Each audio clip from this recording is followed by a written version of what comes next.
Let me check one. Something's going on with my computer already. I see it's coming through, but I'm not getting any feedback on my application here. What's going on? Hey, everybody. I'll just wait it out a second. I don't know what's up, but I see it's coming through nonetheless. Welcome, welcome, welcome. I don't have any chat to see you all. The frick is up with this thing? It's never done this before. My screen coming back that I usually look at isn't coming back, but I see it's going out to, it says stream is starting. Hey, you guys hear me in chat? Hey, Deb. Yeah, you guys can see me. Princess Pillow, what's up, what's up, what's up? Good to see you, Lindy. Robin. I think I saw Slim in here somewhere. Well, I don't know what to do with this. Where's my fucking feed? See, why doesn't it... Oh, this pisses me right off. I'm not that mad. We're here nonetheless. Don't worry about it, friends. We're here. I wonder if I should just ignore it.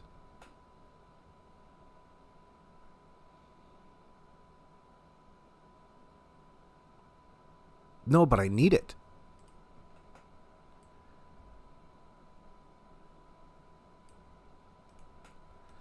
Why? I can't believe I have to troubleshoot like right when I press start. Can you believe this?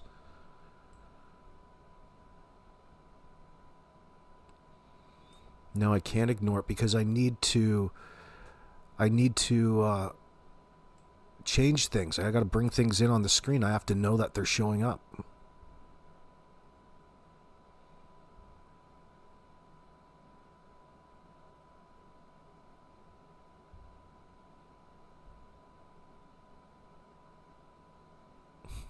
That's the question. Well, because I'm using Streamlabs OBS and it's acting up on me. Right, it was fine right when I went live. Hey, Morris, good to see you. Right when it went live, I saw it. So how the fuck am I going to do this now?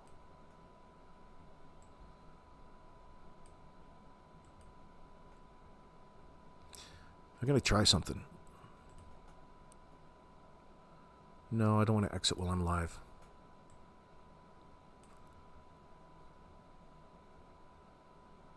It's like somebody... Oh, fuck, there it is. Look at that. It worked. Look at that. I feel so smart even though I have no idea what just went wrong. It's back. I didn't know that you could do that. Anyway, we're here, friends. It's good. Everything's just fine. Holy mackerel. Talk about scare the shit right out of me. You wouldn't understand it. It would have been such a distraction to me, too. But I see it. It's here. You don't see what I see. But like I have a screen that I monitor to make sure everything that I'm putting through to the screen is getting there and it looks like it's supposed to look. You wouldn't guess it half the time when you watch any of my content. But when I bring things up, pictures or change screens or even even the screen chat. Not that it matters too much. It's just how you prefer things. It's like somebody taking away my steering wheel when I go in to drive my car.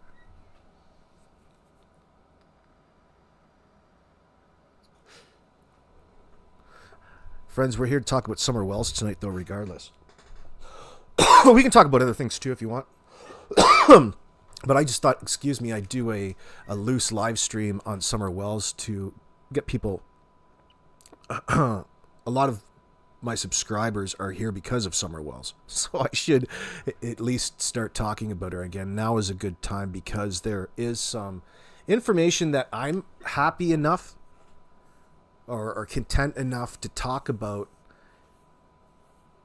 based on how I'm being careful with my words. I'm not retarded all of a sudden. Based upon my loose trust for the sources in this sense, as that means in this circumstance that there could be something to it rather than it being intentional, just an everyday, like we deal with all of the time, people putting bullshit information out there. It's not even important because there's a few things and you can figure out for yourself as to what it is, but we'll talk about it when it pops up. Nonetheless, I still haven't found... Hey, Mary McBean, welcome. Thank you. Oh, and for the individual in my live chat earlier, I deleted your comment, not because you did anything wrong. It's that certain comments about certain topics can misdirect individuals in the live chat. But I'm not mad at you. I said that you misquoted me, and we had a cross in communication. But it doesn't matter.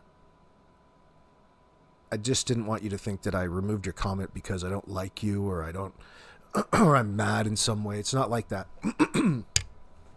Some things in these circumstances, sometimes I remove comments, and that's how it is. Because I don't like the comment section to get overran with certain icebergs or strings of just misinformation in that sense. It's fuel for individuals that you don't really... The undesirables, we'll call them.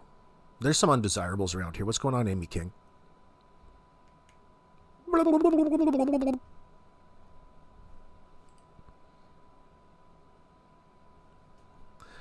to have to take these off the screen.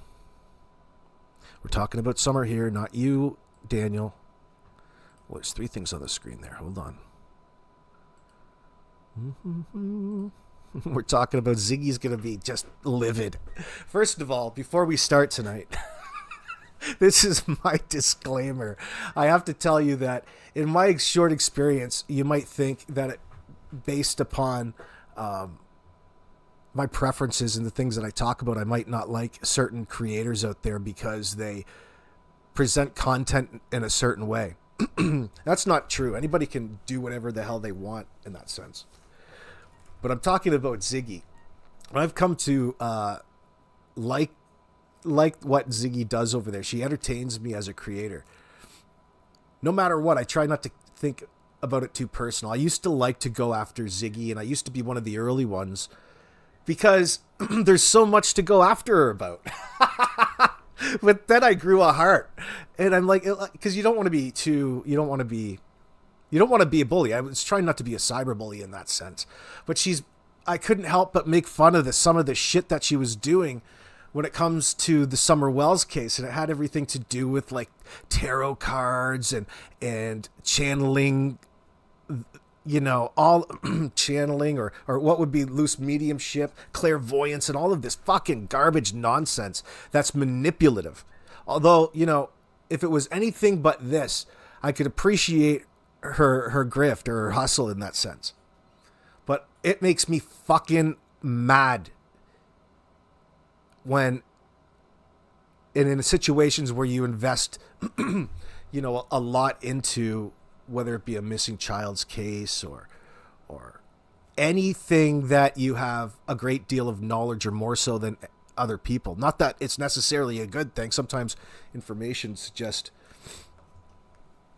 there's a lot of things that you wish you didn't know.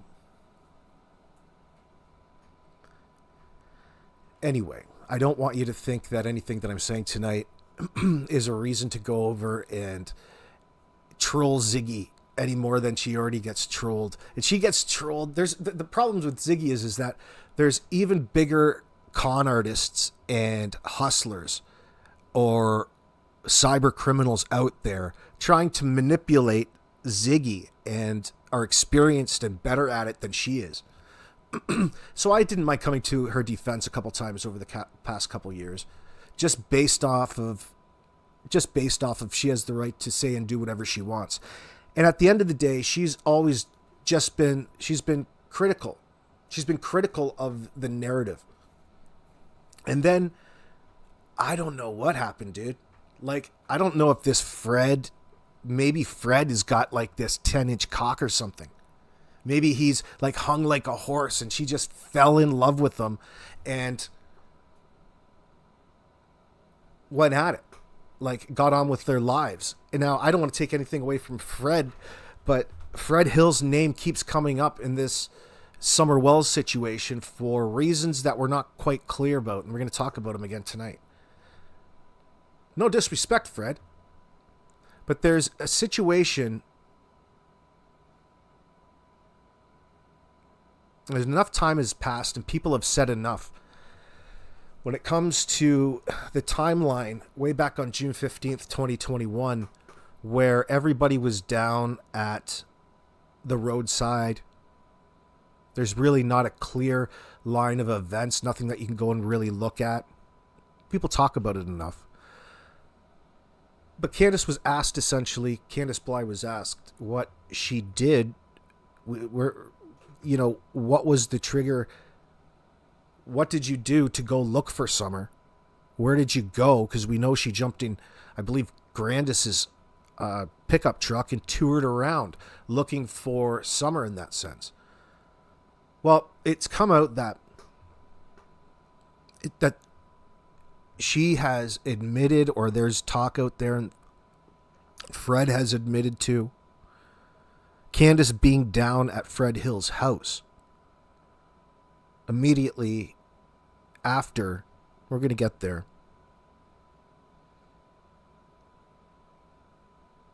And there's a reason why people are talking about him, because Don and Candace have taken him, really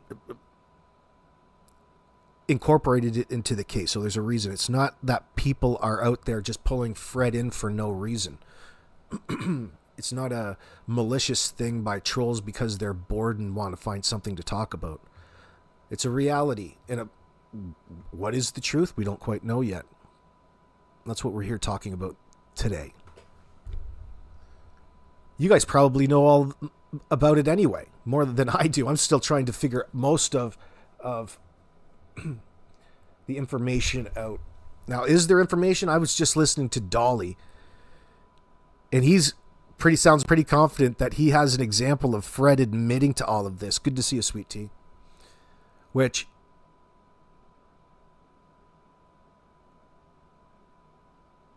I haven't heard yet. So I knew Don went down there, but now Candus too. Yeah, Candus. Yeah. But what's the fascination with the hills at the end of the driveway? Is it a coincidence that he has such an association and a history to distributing the mathematics? He shot a dude in the neck in that deal gone wrong. Probably thought he was going to get robbed or something like that. Is Fred a creep, Jen? So he's gone through a bit of a transformation from an individual who is in trouble with the law, incarcerated. He was doing interviews with Ziggy through the prison, through the jail phone in that sense. But he's out now, love after lockup, and he's moved in with Ziggy, and they're in love, and they love to do live streams. You go over and check her out. I've got her up in the background here. Maybe I should drop her. We're talking about them so much. Here's her channel. Here's the Zigsters channel, and you can go and eavesdrop, and you can go and... Oh, do I have to get... Yeah, here it is. You can go and do whatever you want. There's Ziggy's channel. That should go through.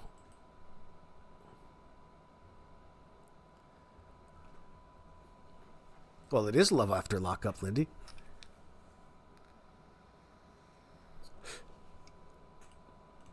You should have called the show. That would have been hilarious. There's all kinds of things. And friends, we've been here since 2021. Most likely so have most of you. Be very careful with the things that you believe. I'm not trying to dismiss this because I think there's something to it. I think there's something to all of this sense. But Dolly is so fucking entertaining, and he made me laugh so hard, which is rare. In the beginning of this, I had to listen a little bit more. Not even glazing him, dude. Not even glazing Dolly. But I also took in over at Justin's as well. I took the transcripts, and I tried to get to the meat of it, and I can't find the timestamp, but we're going to get there at some point. Let me read you and give you a bit of a breakdown of the things that we found out. Some of the new information that they focused on. Where should I start here? Let me see.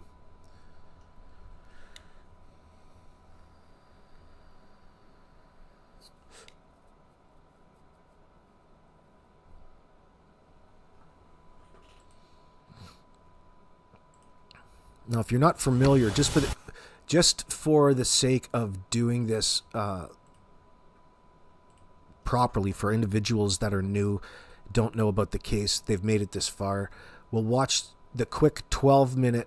We'll watch this quick 12-minute interview with Don and Candace, so you get a bit of a walk down memory lane. This is the initial interview they gave WJHL, excuse me, in Kingsport, Tennessee, or Rogersville, the Tri-Cities area. I can't remember now. Anyway, before we delve into the newer information, let's have a bit of a look here. Now, many of you are going to get triggered listening to them lie into the microphone this bad, but it's important. So for those of you who aren't familiar, here we go.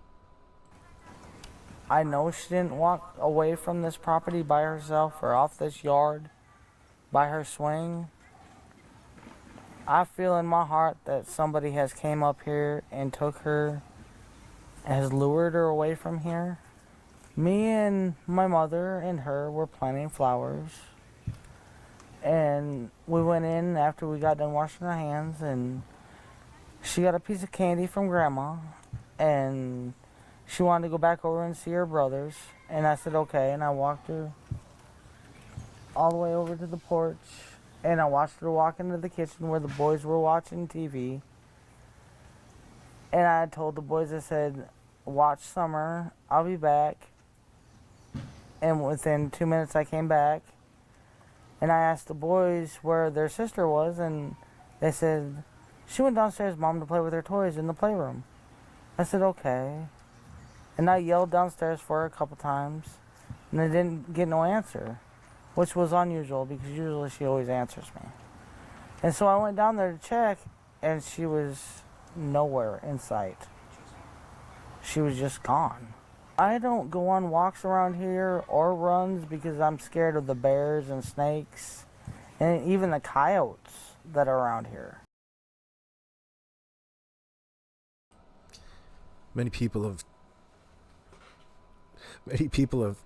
came up with some good lines in regards to that statement from Candus. It's interesting that she says that she doesn't go for runs around here because really, I believe what Ansley was asking was directly in association for what it is that she told 911 dispatch, because it came out over the wire to all of the police that Mom had gone out on a run, or she went on a run, or she went out in that sense away, and when she came back, Summer wasn't there, and she was asked about it here. And that was her answer in that sense. Her straight up, that's no different. That's almost, this aside, that's leakage, right? And you can see it. It's right at the surface. She doesn't like anything off script. She already has something pre-planned to say in that sense. So does Daniel Martell. That's how they played Justin Smith and Bradley Wong's eyewitness accounts of the vehicular traffic from May 1st into May 2nd, or the early hours of May 2nd.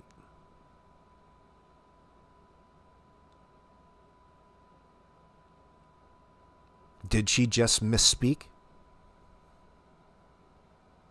Possible. She misspeaks all of the time, but why is she misspeaking when she's being asked direct questions about this particular very serious situation? We're not talking about who won the Yankees game.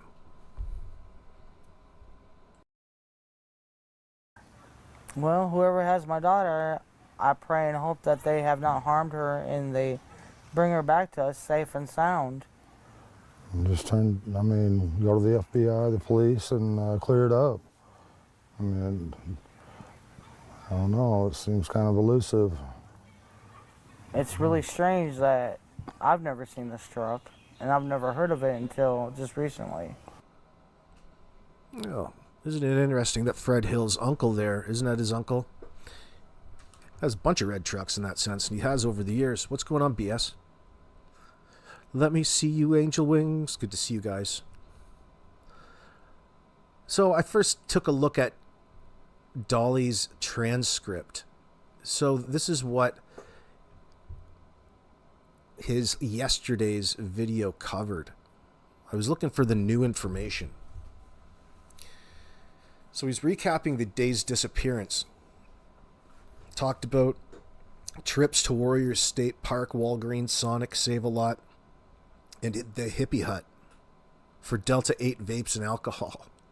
Yeah, that's true too. Very unhealthy.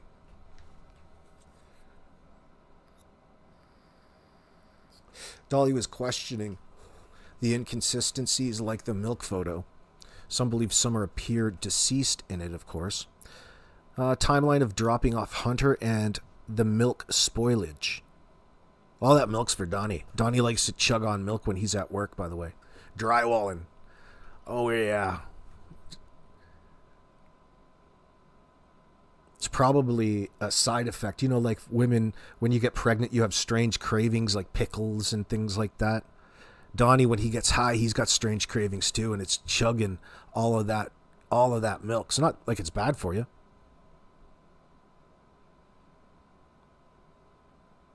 Is it for his ulcers, Gen 7? Yeah. Has a healing quality to it. Wonder how he's getting the ulcers. Yeah, warm milk at that. Well, yeah, there's no doubt about it, friends. In my opinion, of course.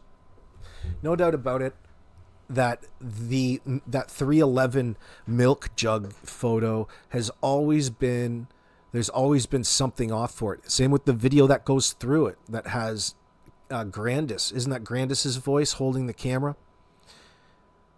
Talking about how her hand was sitting up. Like, there's something off about it all. But it's very difficult to tell all of this. She's very fair-skinned in that sense. There's nothing... there doesn't appear to be any injuries on her in the photo. It's just bizarre to me. The first thing that stuck out to me was the fact that here's a girl dead asleep on a bunch of cold milk jugs. And it doesn't have to be, 40-degree milk. It could be room temperature and still be cold. It's a liquid. It's going to take the heat from your body. It's going to feel cold. But why? Like, they just came from the grocery store. They're not going to be absolutely warm at that point. They're going to be cold enough to be, uncomfortable, in my opinion. And why the hell is she sprawled all over it like she's been staged there? I think Justin, he's starting to form the opinion over there that I read that he's considering this to be premeditated, and he's never talked about it being premeditated before. But now, considering their interactions with CPS or DFCS or DHS in Tennessee, I can't remember who it is, but Child Protective Services, in the weeks and days leading up to the disappearance. Now he's considering it to be premeditated in that sense. Were they starting, were they talking to Summer? Were they trying to figure out if she indeed is being abused in that sense? And the more that she talked in that sense, Don, of course, would become, a criminal again. That would be his third strike, essentially, and a long string of perverted, weird, bizarre, illegal behavior. It's not something you can ignore. It's something that Don has to live with. You don't have to hold it against them necessarily. It's not what we're doing here, but it shows the greater pattern. And I mean, it would definitely fit. So, Was whatever happened to Summer Wells premeditated by Don and Candace is now a very serious question.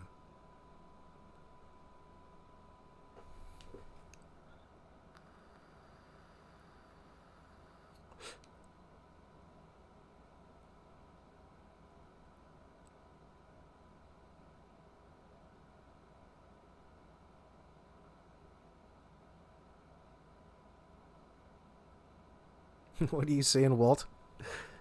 Is there a product that is a shack in a back used to the milk jugs? What are you saying to me? What are you saying? Is there something in the milk that Don's using to manufacture? No. Nothing but the nourishment to sustain these long nights of his. But talking about that stuff, that's Fred Hill. Fred Hill's the tweaker, dude. Now, allegedly, people are talking about him and Candus knocking boots. Dolly says they're slapping mullets. So he was fooling around on. You remember his ex-girlfriend? He really did a number on her. He destroyed her life, her health. Poor girl.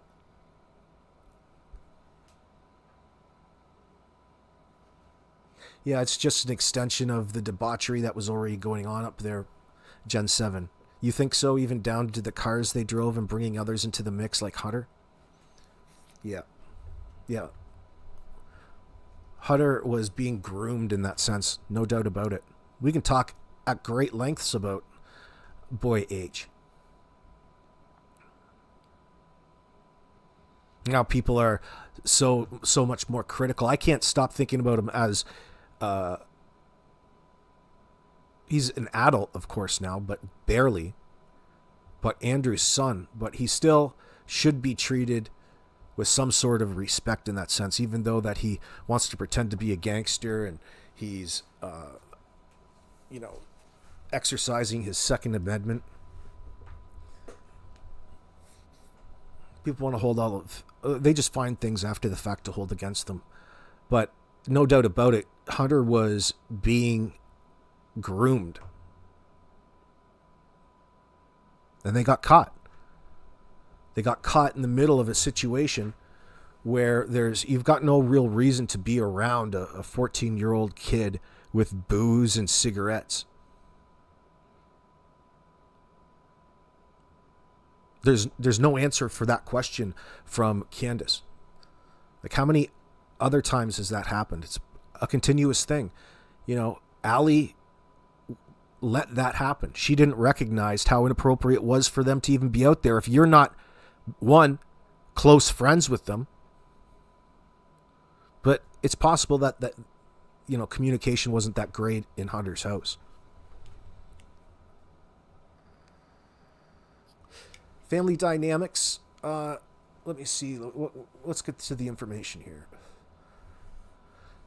So Dolly's his conversation was focused on neglect and ABUSC, including the SA allegations against Don, house conditions, and CPS visit the day before. He pointed to Don Candace, referred to as Candus, yes, and Fred Hill as the primary suspects. Dolly did suggests a rug ring, organized crime, potential RICO charges, and cover-up. He dismisses church involvement, but notes creepy figures like the flute dude, David Dodson. Yeah, listen. They're just happy religious people. Easy to take advantage of. That's why Don and Candace were around there to begin with. They're kicked out of every other church.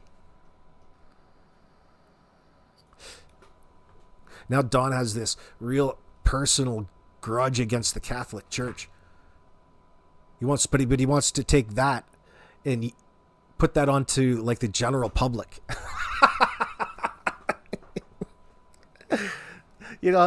There's all kinds of or everybody's mad at the Catholic Church, for crying out loud.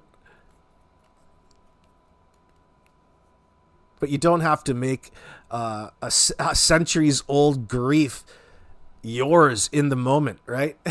And what is it really? Listen, it takes away from the happiness and the joy that you're supposed to bring your congregation. Don't hang on to things. But everybody, everything's really a split off Catholicism. But Catholicism has more in line and is more related to what people used to worship in Rome before Catholicism. It has more to do with anti-religious rhetoric than what Christianity does. They don't like Jesus. Well, I love Jesus. Jesus is the man. Jesus, he did a lot. He did everything that you want. It was like a how-to guide. That's what the Bible is, bro.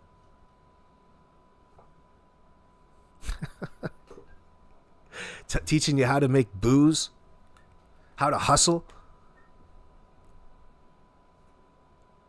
how to stick it to the man.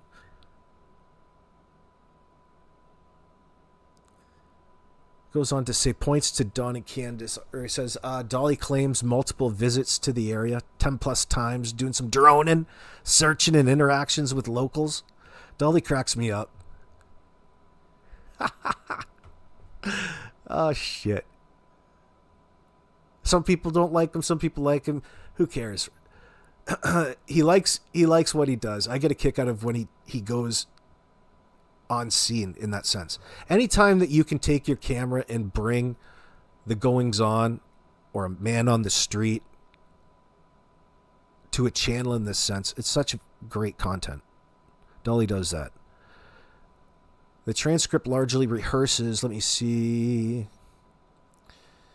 So Candus and Fred Hill's alleged affair. Let's hear what Dolly says about this. So he's over there claiming that he has proof from Fred Hill himself via an audio clip played in a recent video.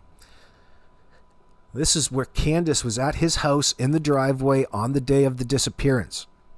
This is before calling Dawn or 911.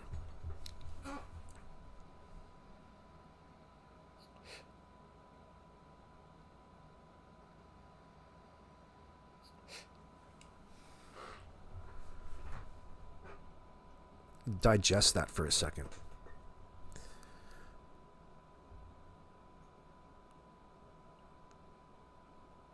Is that necessarily suspicious to you? So what if she was?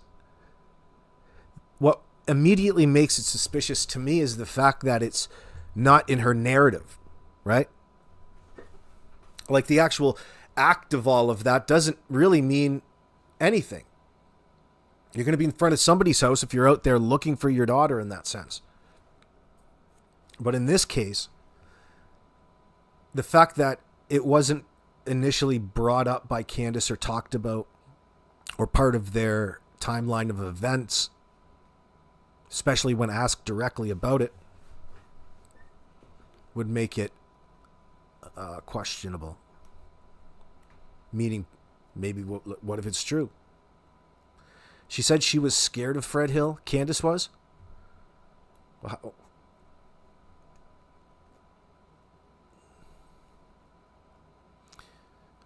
So, Dolly claims proof from Fred Hill himself via this audio clip that Candus was at his house in the driveway on the day of the disappearance before calling Dawn or 911. Before 6:23. That's where she went on a run to, I'd expect. Down to Fred's house. Fred allegedly said Dawn was home. Well, we know fucking Candus wasn't there. We know that she had to have been somewhere else in that sense. There's a good possibility she was somewhere else. And she was out in the truck looking. Well, why you would be out in the truck looking is beyond me, in contrast with the timeline that she's given. Before calling Dawn or 911, Fred allegedly said Dawn was home. Fred allegedly said Donnie was home, contradicting official statements. This is presented as a new exposure from Dolly's recent video. All right. So we're quoting Dolly, remember, everybody.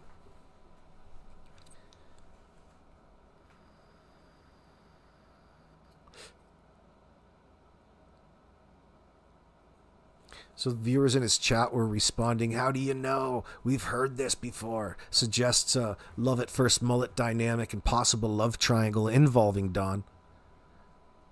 New angle is tying it directly to a rug distribution motive, implying Candus may have loaned Summer for rugs and money. Speculative, but framed as an emerging rumor. Well, I guess that would be a question now, wouldn't it? I wouldn't put a whole lot past Candace Wells. It seems that everything is centered around sex and debauchery up there on 110 Ben Hill Road. And fighting. Fucking and fighting, drinking. Candace's recent living situation. Recently, it's alleged that she's over there with Dee's husband. Dee was a YouTube moderator who passed away. Candace was making rounds on the internet streets. They split up and Candace returned to Don. Dolly speculated that Candace may have sipped and tipped, which is get drunk and talk, about Fred Hill. This seems recent from a post in 2021, but as it refers to YouTube community drama and Dee's death, potentially new to broader audiences. Okay. Well, Candace is getting drunk. You remember how fucking drunk? Do you remember some of the clips that used to come across with a drunk Candace looking into a webcam?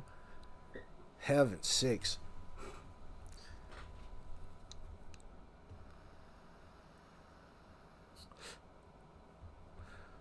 So Fred Hill was arrested on 2 counts of mathematics distribution to an undercover informant. He's got a horrible mugshot. Do we have his mugshot? Yeah, I think we got his mugshot. Let's see.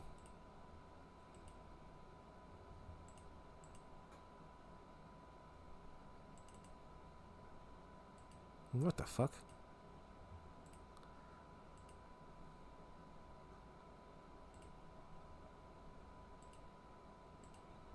We might not have it here. Hold on.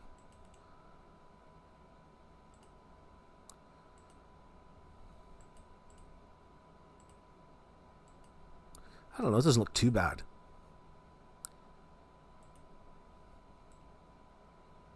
It doesn't look too bad.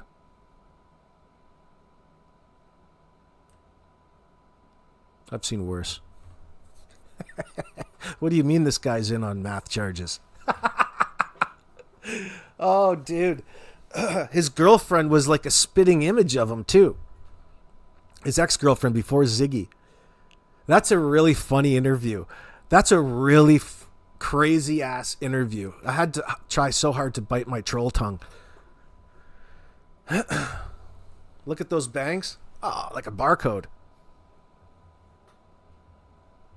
That is one crazy fucking Tennessee mullet, bro. Could you believe this guy's from Tennessee? This guy is a stereotype. I love you, Fred. Shaved sides, long in the back, party in the back, full-fledged. Used to have hair like that in 1986. Hockey hair. That's a beautiful mullet, bro. Beautiful.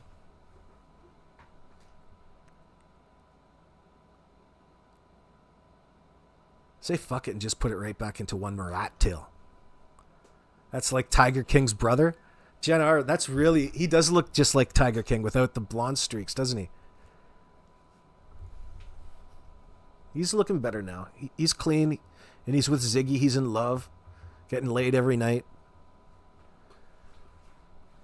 Having all kinds of food made for him.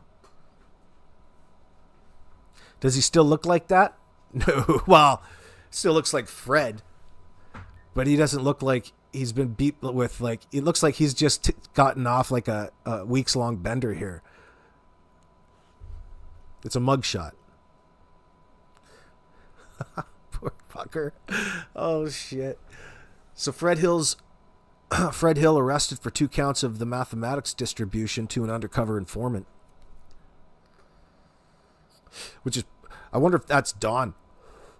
Would you sell some to Don? He's an undercover informant. This is his horrible mugshot, according to Dolly. This is linked to others like Spider Guy, who's in prison, Melina's brother, I'm not sure who that is, and Marina, all allegedly in a rug ring on Ben Hill Road. First I've heard about those names.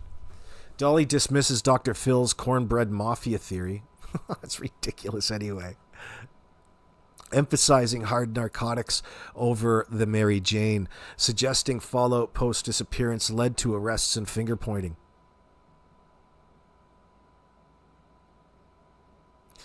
Some new insight from Dolly frames as a dysfunctional organized crime with federal RICO potential. 4+ people conspiring could lead to life sentences. Ties it to Summers' case as a motive for a cover-up.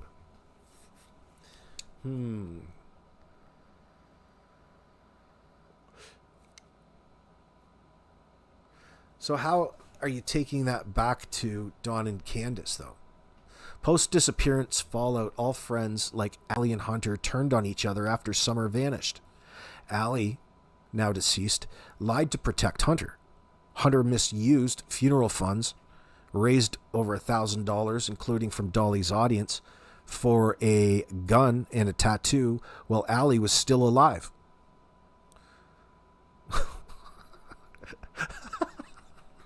Oh, shit. Oh, shit. You remember those fiascos? Andrew didn't know what the hell to do. He was spinning in a circle. Oh, shit. Guys, I gotta get down there. Allie's in the hospital. I could never figure that out because Andrew spent so long talking like shit about Allison in the worst kind of ways possible. And then all of a sudden she's sick and Andrew's got to be the first one there and you've got to pay for it. Like, come on. Forever a hustler. You needed to get there. You just get there. There's all kinds of fucking ways you could have gotten there. He's really putting a lot on.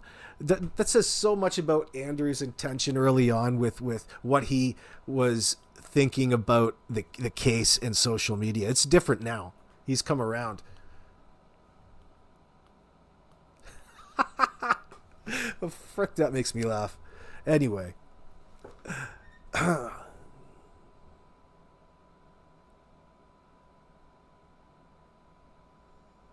Yeah, you can rewind, Heather. We're trying to find it out now. New news. We're talking about Fred and Candus. New news so far is Candus allegedly being down in Fred's house in his driveway before she called Dawn and 911 after Summer's disappearance. And there's an audio track that Dolly says he has of it. Hopefully we're going to get there. So Summer was rented out for the weekend. Wendy G, we're not suggesting that. We're trying to figure out what the new information is people are talking about. And this is a rumor at this point in time, but they're tying to it as potential. It's just taking the thought a little further. It's not the information. But we're talking about it. It's kind of... Just sit on your hands, Wendy. We're figuring that out. Because there's quite possibly a lot to this being premeditated. Like Justin switched his feelings on it in light of their ties to these substances, their silence.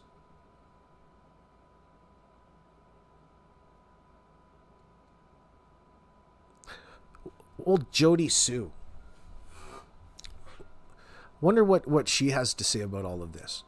She'll probably want to tell you that she doesn't know anything about Fred Hill, but she knows all about Fred Hill.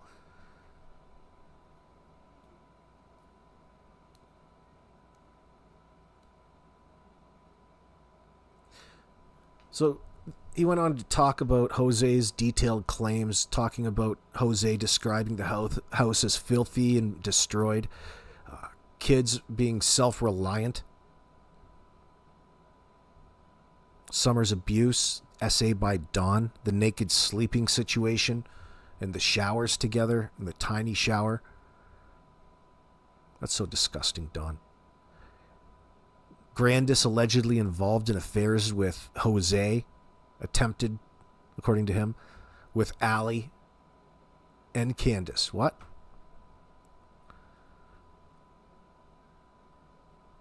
Candus allegedly involved in affairs with Jose, Allie, and Candus. I don't know about that. While Jose's interviews are old, Dolly adds a graphic detail like shower size comparison to a half bathtub and questions why Jose and CPS didn't act.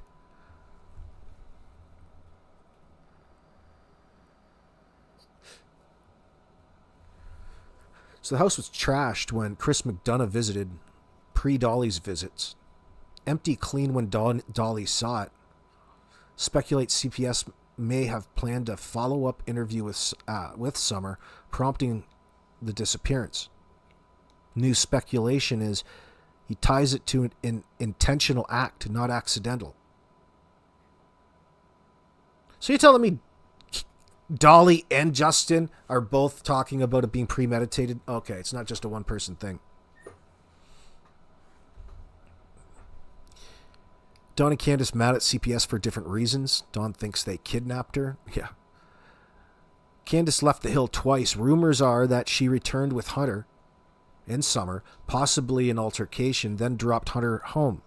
Went to Fred's before calls.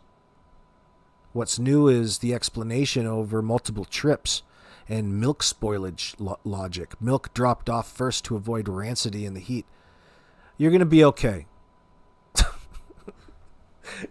I mean, they just went to the grocery store. The milk isn't going to go rancid or bad.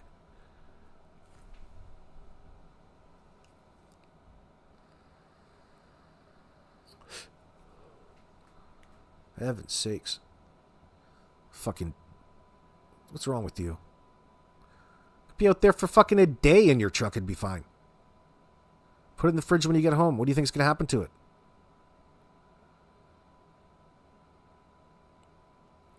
FBI proof of life. Last at Sonic with this. I don't know about this. What is this shit? Because this Sonic, did they actually, and where did they find this video of Summer, and why are they talking about it as though it's actually real? I don't know. It doesn't exist as far as I'm concerned. How would they know? Oh, it's a FBI. No, have the FBI said that? I don't think so. Last at Sonic, camera confirmation, Summer alive with orange slushy, dismisses dry drowning in the heat stroke but notes the possibilities.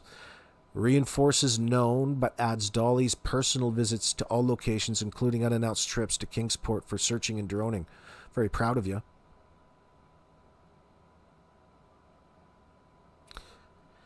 Interesting. It's difficult sometimes because Dolly has a tendency to exaggerate. So,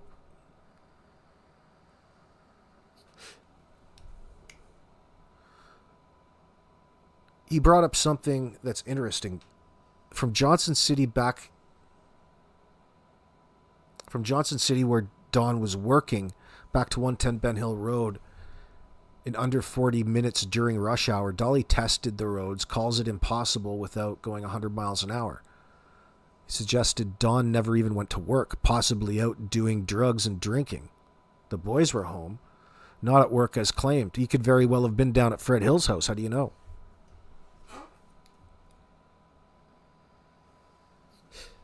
He's down at Fred Hill's house. And old Candus is coming back and forth from Fred Hill's house, begging Don for some fucking money. Give me some cash. Give me some money before you spend it all on that crystal. We need food, Don. Other speculative or personal updates about the church and the flute dude. Doubts involvement by Robin Lane. She's happy but not cult-like. David Dotson, he calls him creepy but harmless. He rejects the Waco Branch Davidian rumors. The French Davidian are an extreme group of Seventh-day Adventists or former Seventh-day Adventists. Intent versus accident. Dolly shifted views. Now he believes premeditated, not tragic accident, based off of lies and planning. Or is he just copying Justin? Or is Justin just copying Dolly? Doesn't matter. Because it makes sense. It makes sense. Hunter's call from Don. Don allegedly called him from home about a creepy man messing with kids. Boy's supposed to be at work. A new tie-in contradicts Boy's location. Don allegedly called from home about a creepy man. Yeah, when they were in the drive-thru.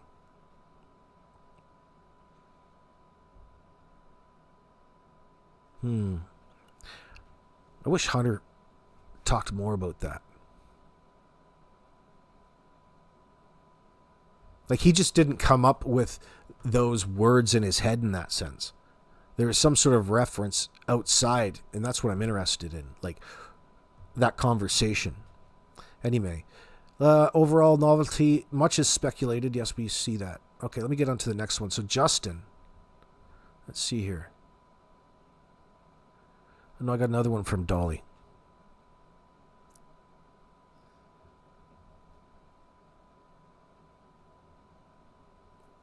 Van Hill Road Raid. The latest information is an FBI TBI raid on the property on Van Hill Road, which is Paul Hill's house. That's Fred Hill's family. Dolly clarifies it's not Candus's favorite fishing spot. This is contrary to some rumors, but Don Wells hung out there. He hints at a different fishing spot he recently learned about and plans to search without revealing details to avoid tipping off the suspects.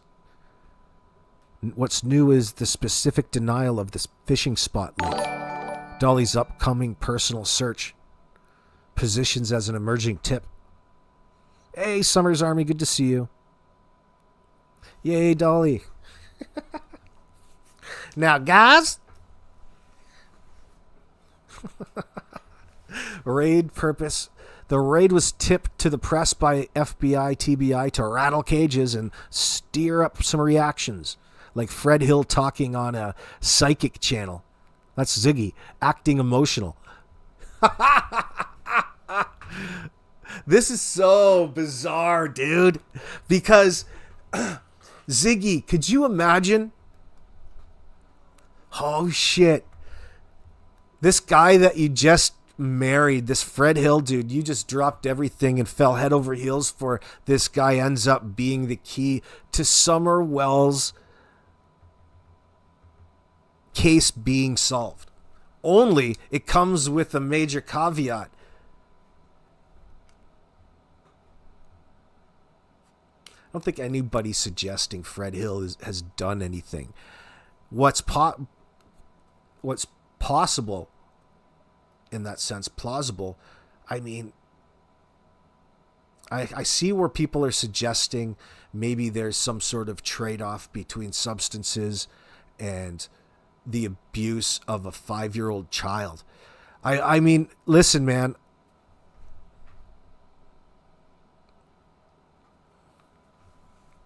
I've even in the drug world, I've got a hard time believing that Don shopping around a 5-year-old for sexual favors in exchange for substances. I mean, that's just a heat score. You're asking for fucking trouble. You're walking around just admitting that you're this huge fucking pedo who's trying to traffic their daughter for a little bit of substance. Like, that's not being covert. Like, you want to do and keep those things different, separated.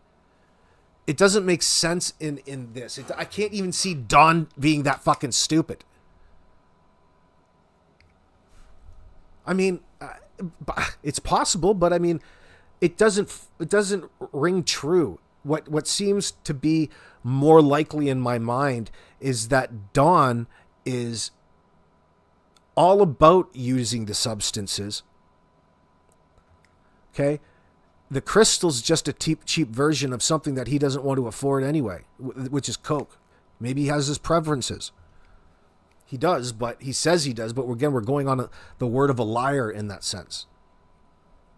What's more likely is that Don is getting high on Fred's supply, and he's taking his sexual rages out on Summer at home in the bedroom and in the showers.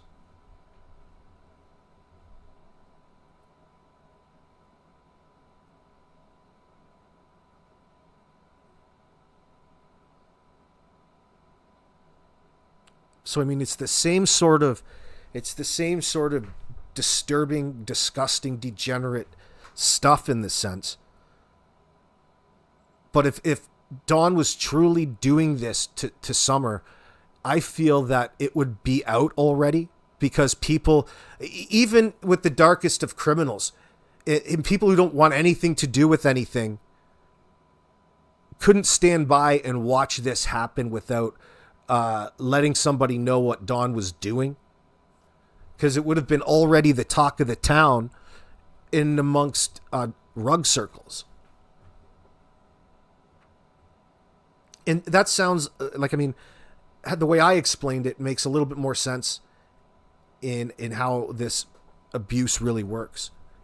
And we've got everything that we know already. We believe Jose and his eyewitness account. And many people should think, and I don't want to say too much, but how I feel is that I'm thankful for Jose's statements in his eyewitness account. No matter what I think about his past or what he was wrapped up in. And I appreciate Andrew and his family. Like, nobody there was out to harm Summer, and they really wanted to do everything they could to bring this to a resolution.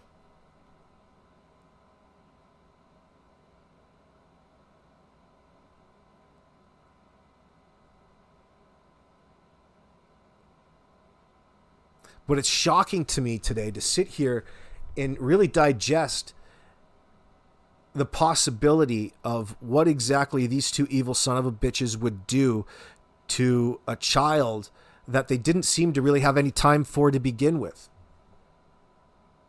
You just off and red rum your child because you didn't want to get caught for what it was that you were doing, Don? How involved is Candus in all of this as well?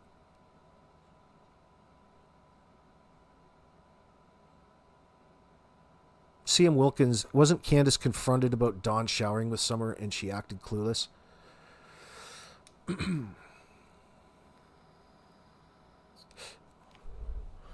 It's very difficult to really get a good gauge at any one point in time, especially even with Ernie and how close that he got to Candus, or however any interview. She's always inebriated. She's always avoiding. She's always lying, but wants to build friendships based off of this situation. It's very bizarre. What's going on, Wolfie? AB, do you have old videos of Summer's case that you could bring out again? If you do, I wish you could. I thought about that. Like, I mean, they're all in the back in private, really. The reason I don't have them up still going, because as we cover these things, you cover them day by day with the information that's relevant. There's all kinds of things that are interesting. And it had usually to do with remember Don Wells' first Facebook account, where he was all over his Facebook, essentially threatening Hunter. I think that's why he had it banned in the first place. You know, but it's not anything necessarily overly interesting. It's probably better that we redo and make new content now. If I can incorporate the two, maybe. But I wish it's not the type of videos that have that sort of staying power. Not that they're bad. It just has, you know, we know more at this point in time. Going back isn't going to help us understand the things that we already know.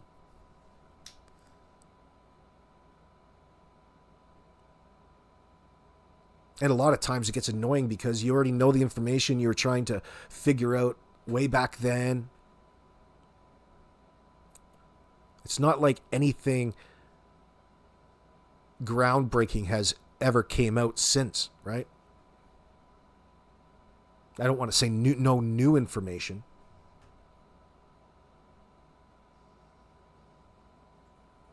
It's bizarre to me how things could sit here this long, and I'm still baffled that they don't have handcuffs on them at this point in time. But that's just my emotions.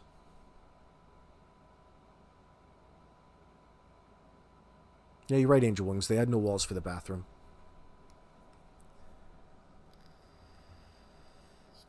Yeah, well, she had her own... Jonathan Lee Riches, JLR, interviewed all of 110 Hills neighbors, and each and every one of them considered Candus Bly to be a pedo, a PDF file, a person who was inappropriate and engaged with children under the age.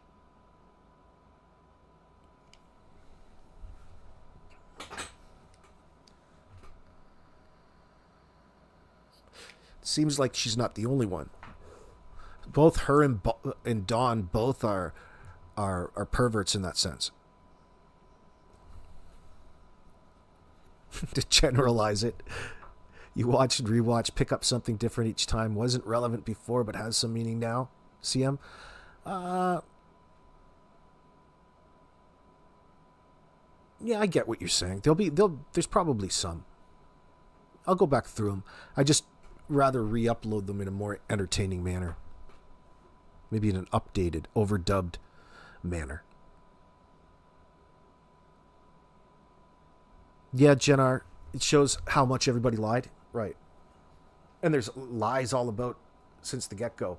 I guess if I have any regrets in this whole case, I'm not trying to call it a regret. I wish I didn't spend so long trolling Jody Sue Brown. It's not like she didn't deserve it or she wasn't fun to troll. But in the end, I don't think that she really has anything to do with it. And I spent way too long getting mad at her for things that, because she seems so deceptive in the statements that she came forward with. But I believe she was using the situation at the time too, to a degree. And her or perceived alliance with that scoundrel Chase. What's his name? He was on the news too, the sign con artist.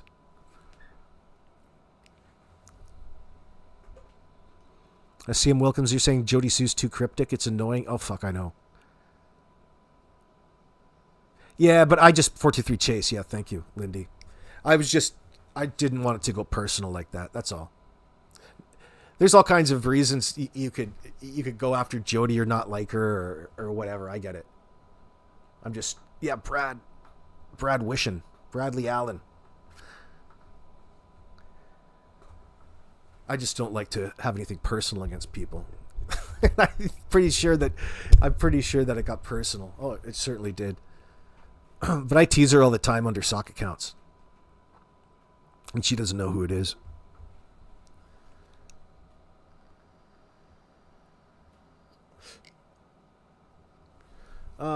Amy, let me read that.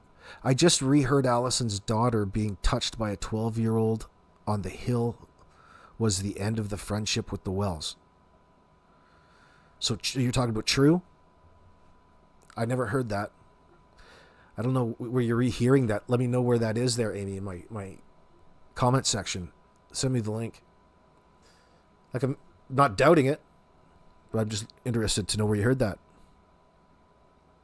That was the end of the friendship? No. I don't know it's different because of the dynamics of Hunter's family. So there's Sherry Mullaney and there's Allison, and they were kind of tight and they were friends at different periods of time in a BFF type of way, according to Allison and Sherry. And I believe them. I believe their account. There was the situation with the $5 frozen pizzas. Candus would always come into Walmart and do her shoplifting when Sherry Mullaney was behind the checkout. Or maybe it was Allison, I can't remember. Welcome, Jen Nova. Good to see you. Yeah, Jody Sue knows stuff, but not a real suspect to me. Oh, shit. That I'm absolutely certain of, and I think that's what I got my emotions tied up in earlier on. You don't want to be a rat. She knows all kinds of things that are probably irrelevant to what happened to Summer. They might be relevant, but she's not going to be the one that snitches everybody out. She's already a loudmouth. She has her own issues. Yeah, she's probably scared in that camper as well. But she had her own issues with her husband moving out, and everything is just so cryptic. It can really hypnotize you into a state of anger.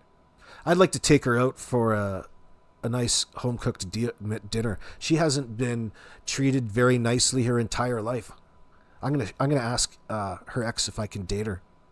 Gonna get her out of that trailer. That's how you got to get them. She's gonna be really thankful too. You got to get them when they're really down. They're so much more appreciative. No, I just got to put it out there to the YouTube gods. Like, I don't have anything against Jody in this situation. Although it drives me nuts trying to get an answer out of her, like a straight answer, can take you a while.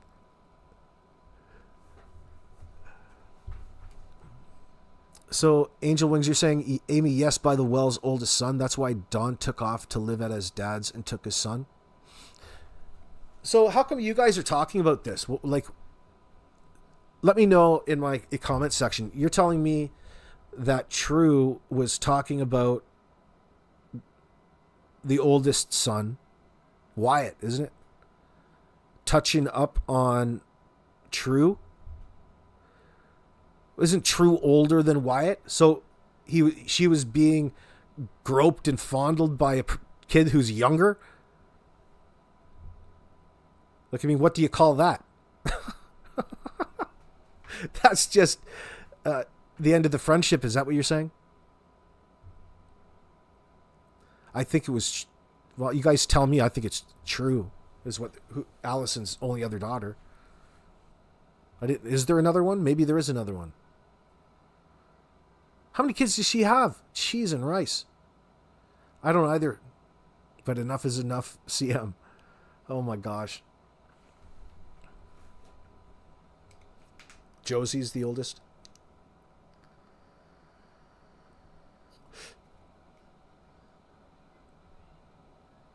So Don was going to take him back out to Utah and teach him to be a man. That's when, remember the stories about, what stood out to me was the story about, that Don's sister mentioned.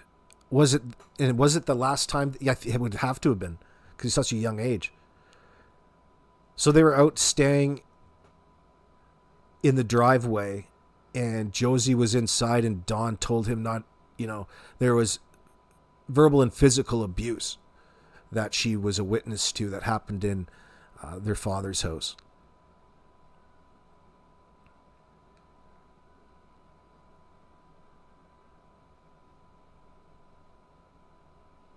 So at that point in time, Candus had Jose there, or thereabouts, and other randos moving in and out.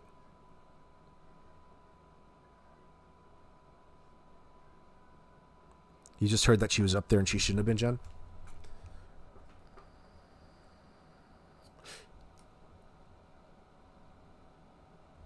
It seemed to me that Allison didn't really want to acknowledge the inappropriate nature of the relationship in the first place. Anybody else? Like, Sherry and Grandbun acknowledged it right away. But Allison was one that, not that she was in denial, but didn't think that there was anything inappropriate going on, like as though she would know the difference. That's what stands out to me. I don't think that she really recognizes maybe what is appropriate and what isn't. Like Allison is fairly young as well, but old enough. Yeah, you think Allison saw some things and she's just not saying them? That could be too.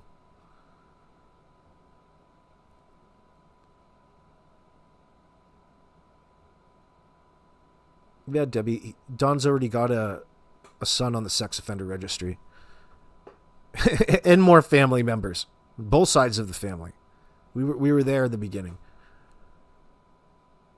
We got all that paperwork.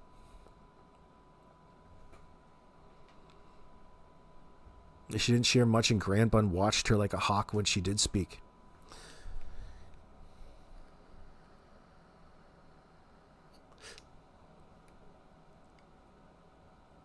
I wonder if they've even conversed about it much beforehand. It's hard to know the family dynamics. They seem to me to be fairly forthcoming about how sketchy Don and Candus were and how their relationships went south. But there's probably all kinds of things that we don't know. They don't want to talk about, I would expect. Think about the things that we do know. like, first of all, you've got this fucking guy. First of all, let's rewind a little bit on the side note. You've got Andrew and Jose and everybody coming down. You had to have been in contact, and I'm sure Andrew was like, how did this happen? Jose just got with Andrew's ex. Like, that's so bizarre to begin with. It's so fucking bizarre. You just up and get with Allison. Okay, fine. Now you go over to Candace's house, and you're just going to stay there and couch surf for a while. Like, there had to have been some sort of weird agreement to begin with, like early on. Like, what the fuck? You're just going to stay and not leave? You're just like a highway roller, a rambling, gambling man? It seems so bizarre. You're over there, and then Candace and Grandis start fighting over Jose. Over who's going to bang him first. That's disgusting. They're not even that good looking. Like, that's almost torture. Oh, shit. Could you imagine them going at it? All drunk, talking about who's going to bang, who's going to violate this new guy they brought home first?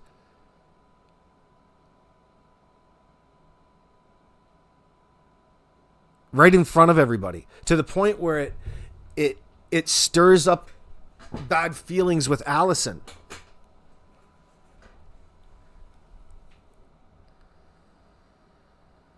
Fresh meat.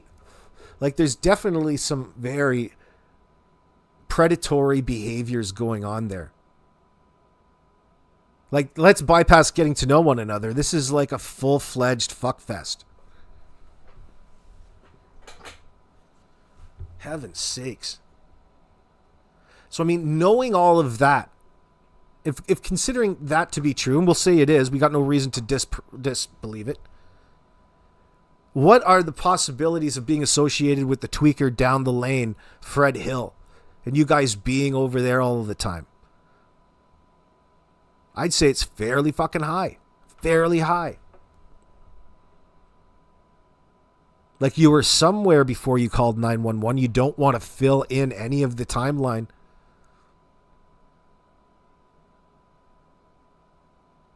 Something happened between the hours of around 4:30 p.m. and the time you called 911, Candus. Ronnie Lawson has asked the world to continue to ask you this question. What took you so long to call 911? Yeah, I do, Sue Lawson, I do. I cannot believe what's like. I couldn't understand what's taking so long, Sue.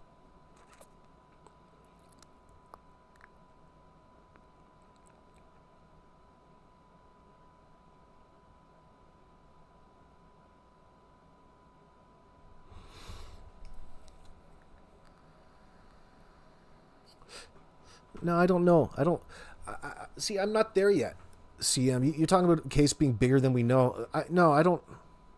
I don't think that's the case in this situation.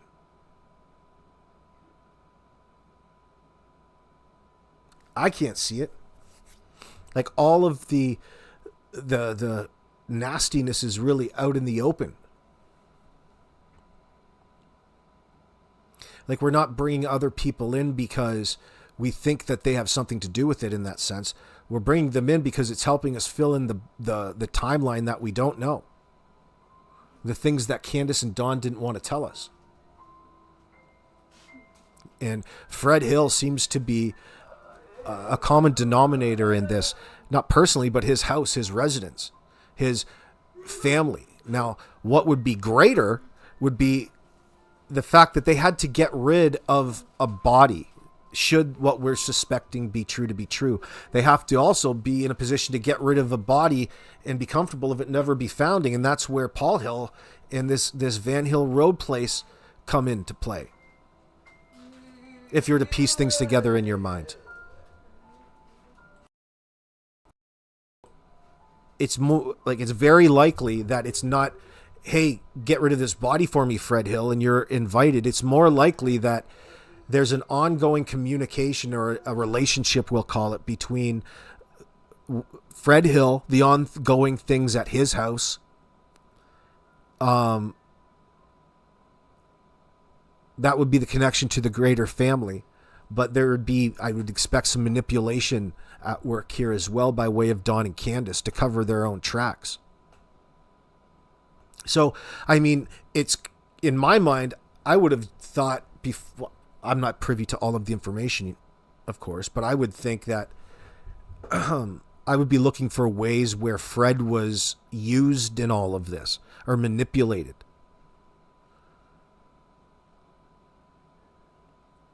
Like I can't see him being involved in it necessarily. I've got no reason to. But there's a definite connection. There's a definite connection. And that right now, from our perspectives, there's a connection to the raid, meaning that the FBI, TBI found it important enough, this connection, to go and do a raid on the joint. But it's going to be very difficult for people not to be making up rumors about Fred directly. And I don't think that's necessarily right, because I don't think that he has anything to do with it. Like the people who have all of the reason to not get caught and go to prison for the rest of their lives have the motive to do something to their very own child. I mean, it is possible that they were trafficking her, but that's just an add-on to the abuse that Summer was already suffering within that home.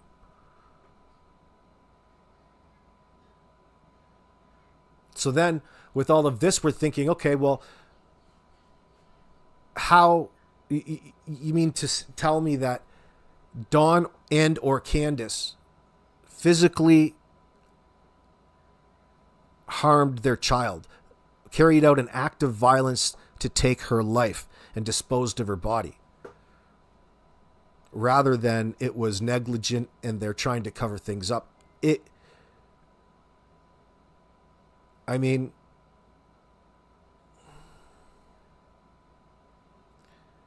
it would have to be an act of violence. People are talking about it being premeditated, and the premeditation was forced by the interactions from CPS, in that they're questioning Summer, who's able to talk, who's becoming even more articulate and able to express herself and the things that happened there at the home, implementing Don Wells, the abuser, in charges that he wasn't willing to be held to task for.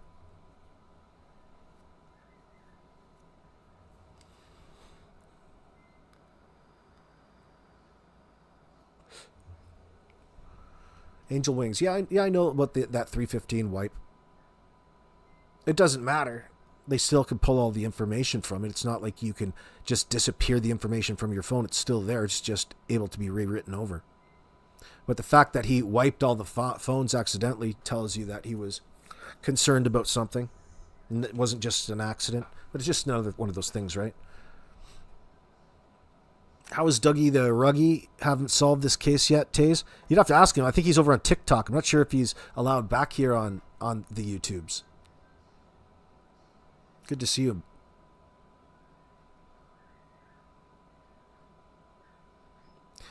You think whatever happened the weekend before is what led to her disappearance? What would have happened the weekend before?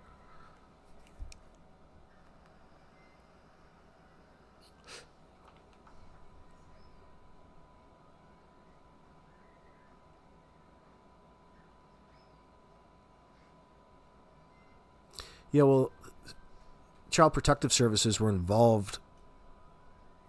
They're being called now as the only person calling CPS. I wonder, Allison or Sherry, in that sense? Was there other concerns that were being brought to the attention of Child Protective Services? I'm not sure.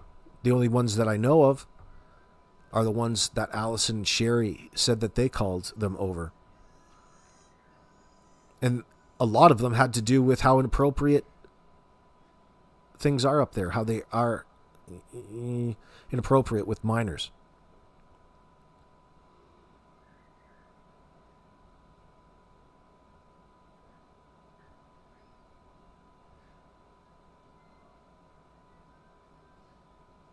Oh no,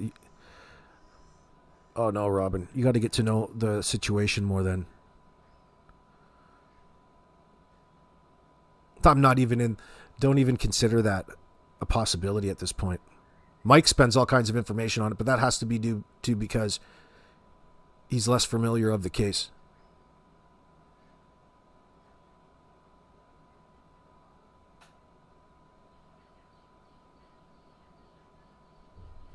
So it goes on to say,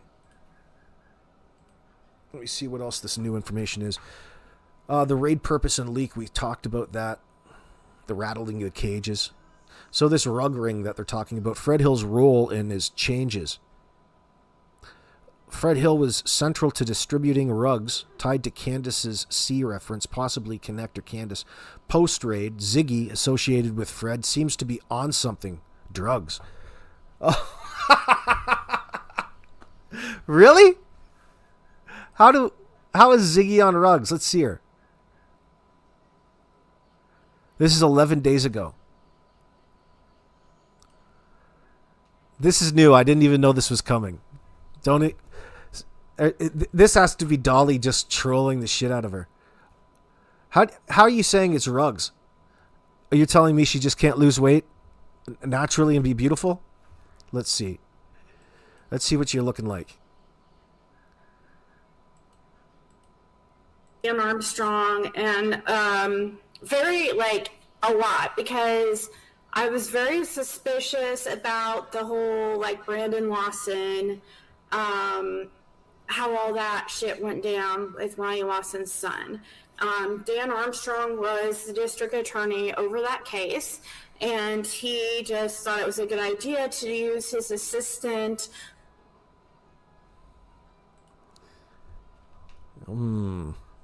That's a tough one. It's a tough one. I mean, I guess she could be high, but she's always been sketchy. She's always been like that. So, Ziggy, they're saying that you are suspected now of getting high on Fred Hill's supply. Let's see.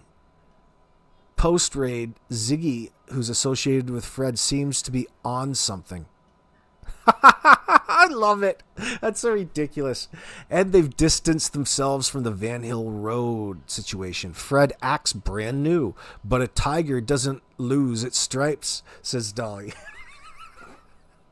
Fuck. He's so fucking nasty. He's got to be just trolling. Now Ziggy's recent behavior change and the post-raid distancing as suspicious. What do you mean? How is that suspicious?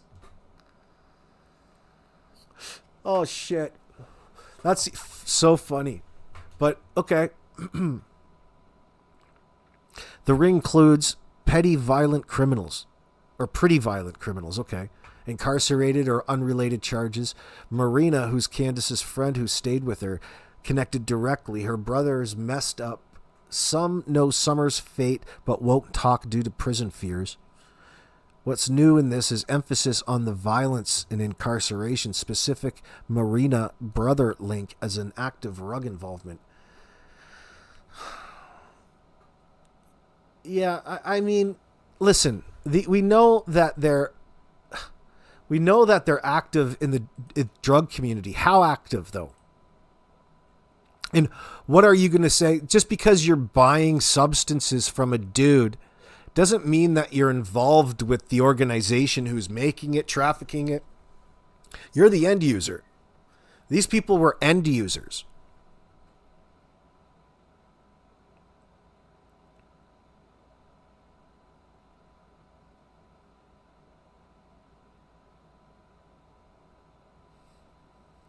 And what would being involved with that mean to these people?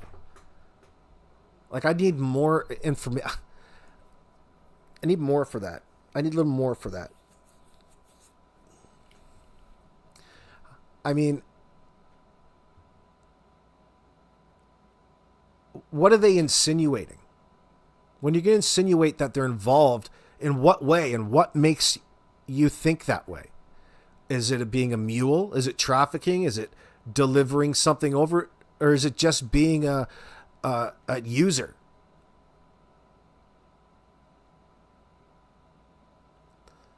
I got to, in this situation, Summer's abuse should take priority above everything else in this. And the inappropriate nature of the things that were going on behind those four walls with Don and Candace. Not all kinds of new people that are being incorporated from absolutely nowhere, including Fred.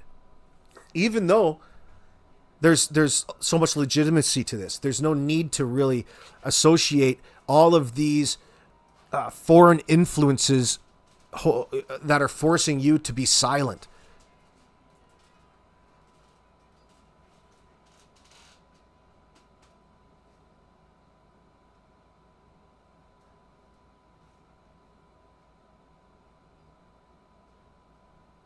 If you know the SA is taking place within the house, that's the only SA that you need to worry about. We know that. We're sure of that in the sense of an investigation. We don't have to then worry about the trafficking that somebody's bringing up there could possibly be doing. It's just a distraction to get you away from what it was you were just looking at. That's all the reason. It doesn't matter where it was coming from. As soon as authorities found out of the inappropriate nature and the things that were being done to her by Dawn or someone else, the someone else's aren't going to be threatening the person into silence.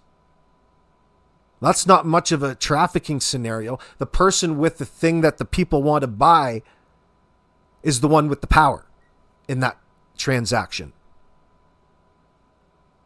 You have something over the person that came to utilize your services, your Epstein-like services. It's not the people that you don't know that are holding you into holding you and binding you to silence under threat. That's fucking the opposite way it works. If the people are in the know, that means they're participants. Therefore, they're silent because they don't want to admit to being a pedo, exploiting a 5-year-old child.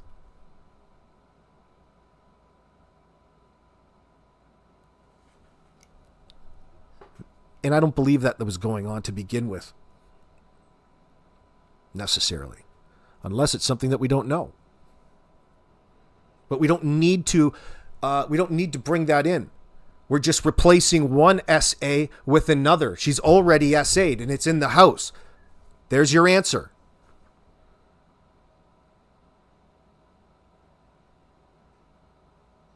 Now, how far does the abuse go in that sense? It couldn't go any further. Now, Grandis got the hell out of Dodge quick enough. But there's all kinds of inappropriate things being enabled up there, and Grandis was a major problem in it, in a kingpin. She was a fucking slut up there in the holler. They should have just ran a bar. They should have just had a shed, put an open sign on the damn thing, and charged fair. Bought more beer, and people could buy them, and you could have your own little thing going on up there. Like, I mean, you're doing it anyway. It just happened to be that you're your own best customers. So Don Wells is a potential snitch. Don may have tipped off authorities post-arrest. Fred arrested slightly after Don. Fear keeps others silent. No. Dolly's way off on this. Well, I shouldn't say that. I don't know if he is or not. I don't know how he... Like, to me, you're not focusing enough on the problem at hand. You're overlooking it and adding to it. Don is the perpetrator. Don is the reason. Don is the perpetrator of the SA. So how does the SA and the perpetration have to do with the disappearance?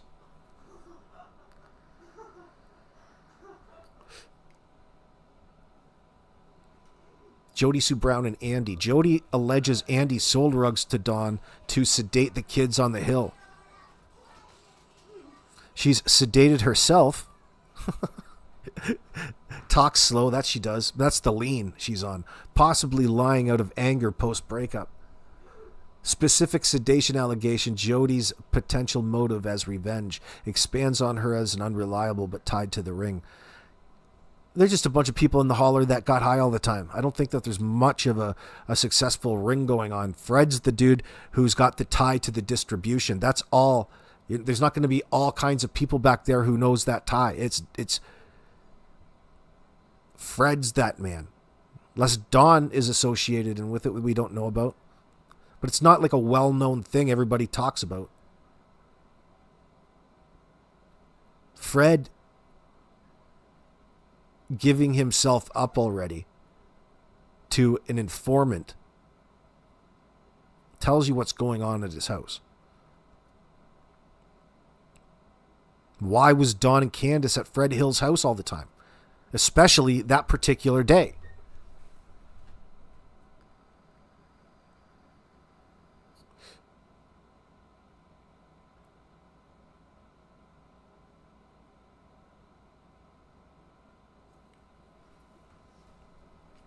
Don stayed with Candus because he could do anything he wanted and she didn't care. He visited her SEX houses and did rugs all night. Selfish pig. This is true Linda Glover. It's probably an element to that as well. Well, Candus stayed with Don because, I don't know, I don't even want to explain the dynamic there. It's the most unhealthy, toxic, shitty relationship that I've ever fucking seen. Like, you don't even like one another. First of all, you dumbass, he's 20 years older than you. He's old enough to be with Grandis. Nobody likes anybody up at the hill, but yet they're all there. Yeah, I probably didn't have much of a choice. We should go live in the trailer with Grandis.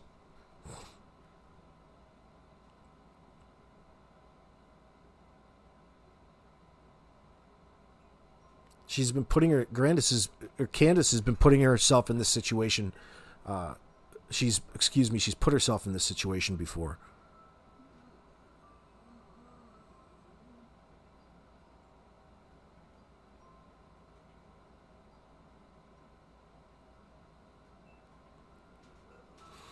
So Dolly's talking about this pimping and loaning out scenario.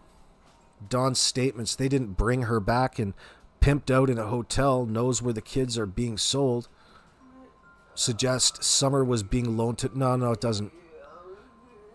Now, I gotta disagree with this loaning or pimping out scenario. Even though I know about Don's sisters talking about having to go pick them up at their Heron dealer's house, trying to exchange the children for rugs.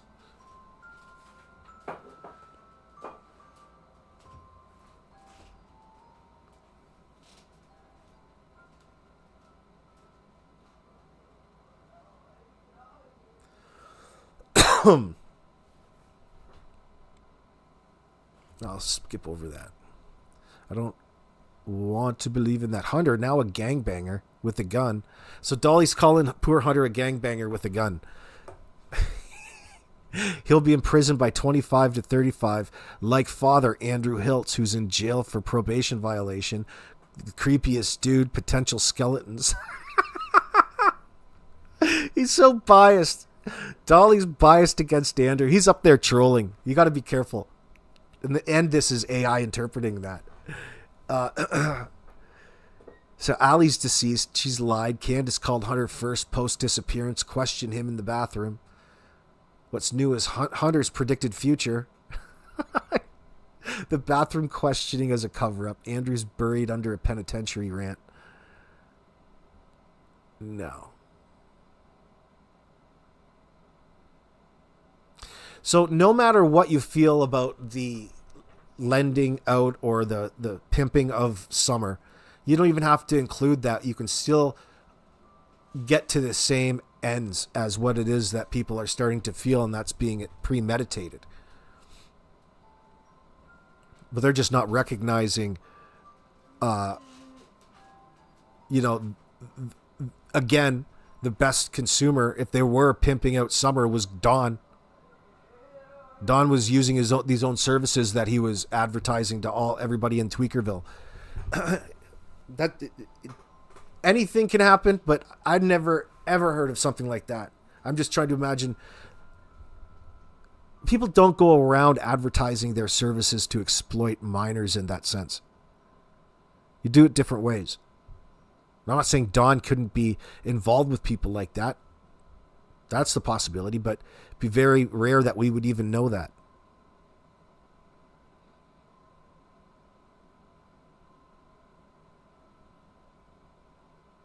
It's something that probably isn't going to be important until later on, because if the abuse is happening from other people, it's also going to be happening from inside the home with Don. And even possibly others. I don't know. We don't know yet. I would like to know what the psychologists know who talk to the kids in that sense. That would be interesting. Yeah, I feel sorry for the kids as well, Tammy. So Don's location and called Don home per texts with Hunter. Called out about a weird man on the hill.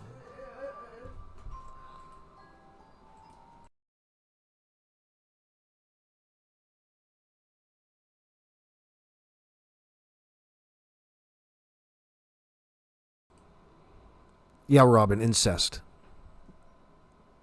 Still just violating somewhere within the household. Let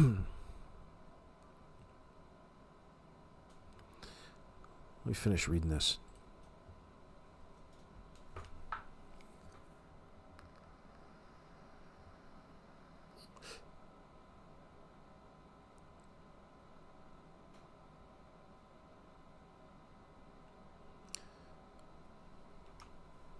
So disappearance details.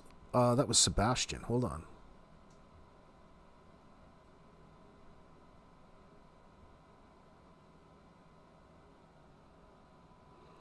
So January 26th was 2 days ago.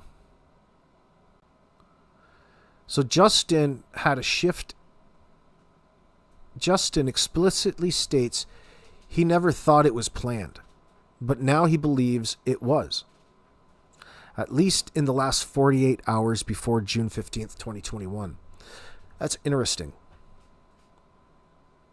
And this is based on recent conversations with an unnamed individual, probably Cher, previously viewed as a tragic accident, like a hot car death or overdose. Knew this is a clear evolution in Justin's viewpoint, not mentioned in prior transcripts. Tying this premeditation to CPS visits and Summer as a potential snitch about abuse and rugs. The motive in this theory is to silence Summer after she spoke to CPS, fearing she knew revealed too much. The new angle emphasizing Summer's knowledge as direct trigger, expanding on ABUSE rumors.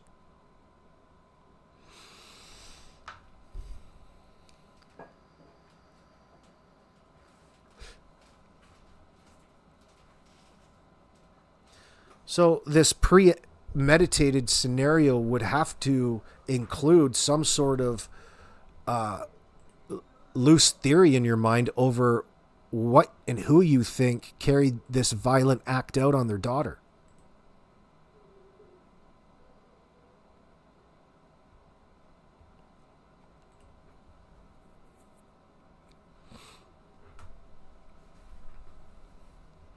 It'd be hard not to believe that it was.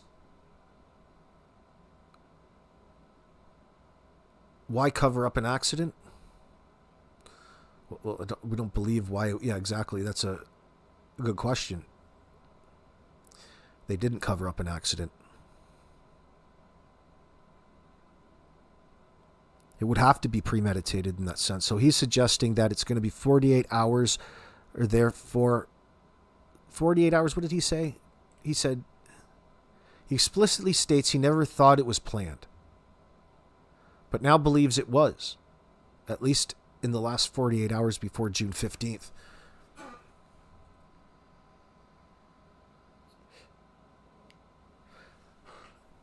That would make sense. I mean, I could see that happening because of what we've learned from Dudley Ajan, the behavior of Don, the erratic behavior. And let me emphasize that Don was exhibiting the characteristics and dropping all kinds of key words surrounding the mathematics and its use. Now we're having this conversation about Fred Hill, who's known to be a major distributor of it. It is, and was, has been in the past at that time.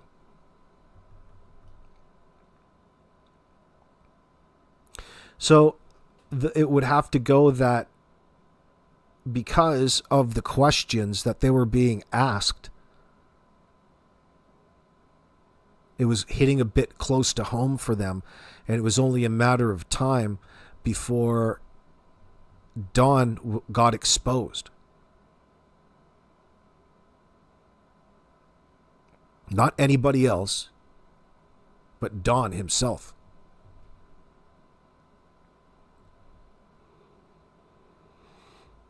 Yeah, I can't remember if they did or not, Sweet Tea.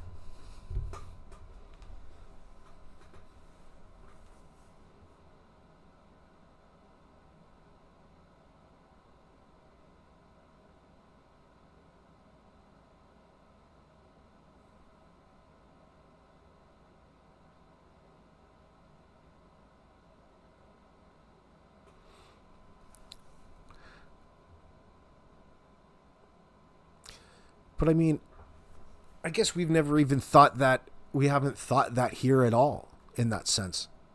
I've never thought it was an accident because we've always talked about there's no reason to cover up the accident if it was accidental in that sense. And we certainly don't believe this account. We certainly don't believe the account they gave WJHL and the account that they gave the authorities about what had happened. So then, what happened? What happened to Summer? I kind of believe Jody Sue heard a scream in that sense. But the scream had everything to do probably with Candus finding a child who's probably passed. And how do we know that Summer going down in that dungeon, we call it, the bedroom, wasn't going right into the lap of Don Wells down in there?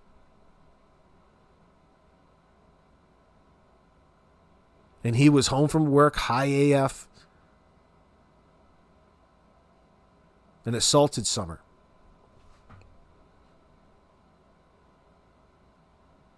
And took her life. Hey, Brian.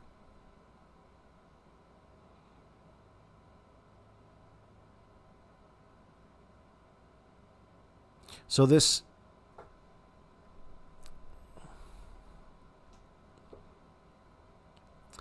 like, we don't believe that they dropped any. They just say, did actually DHS say that they stopped investigating, or was it still in the middle? They had been there the day before, but there was more than one report on them in that sense, and it's confusing. Whatever it was, they went ahead and removed the boys from the home anyway. They went through the motions and said that nonetheless, they said that they wanted to get the boys back, but they didn't they didn't fit or meet their criteria. They didn't clean their act up in that sense. And really, I don't think that they actually really worked too hard to get the boys back in that sense. They were just, they like to portray themselves as victims of a conspiracy against them rather than them being the ones who are carrying out any sort of conspiracy on the system.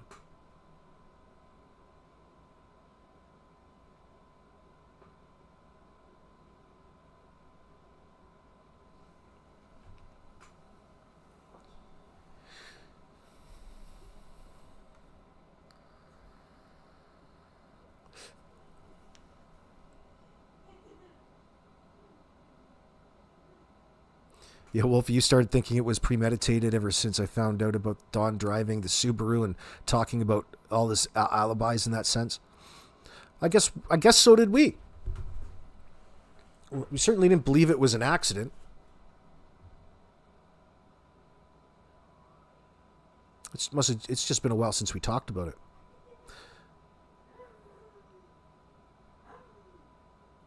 You can't stop thinking about when Candus said no one would hurt Summer like that if she was around. So where did you go when someone was hurting her? Good question, Sue Lawson. It's interesting to look back after all that we've went through and statement analysis and things and revisiting these initial statements.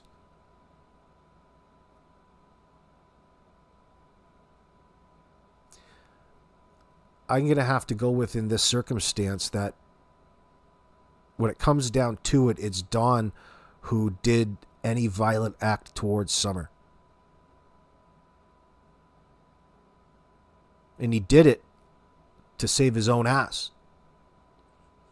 If he would have had his way, he would have abused his daughter for as long as possible. And Candus, in this circumstance, is terrified of Don, and she's covering up. Now, what I'm hesitant to really say is, and I don't like to commit to the actual morbid details about how that was carried out.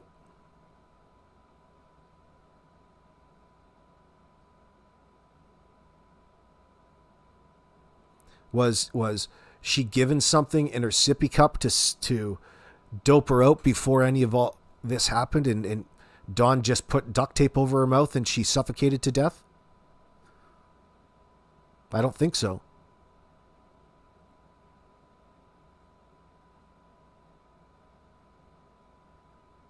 Don made a decision because he's disassociated from reality with his substance abuse. And he took the life in the middle of a session with his daughter, I would expect.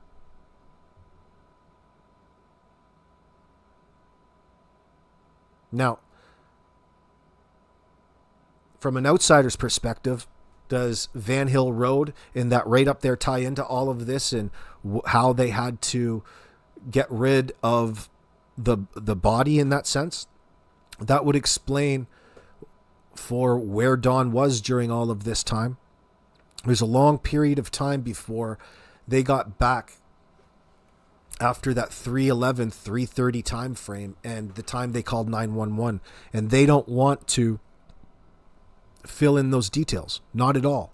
That tells me all of our answers probably lie in that time frame.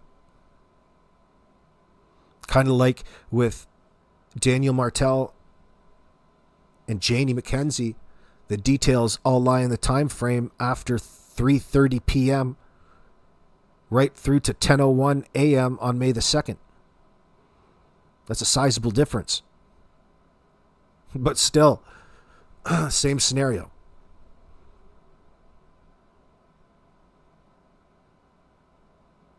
It makes you sick to think about what he did to that baby. Me too.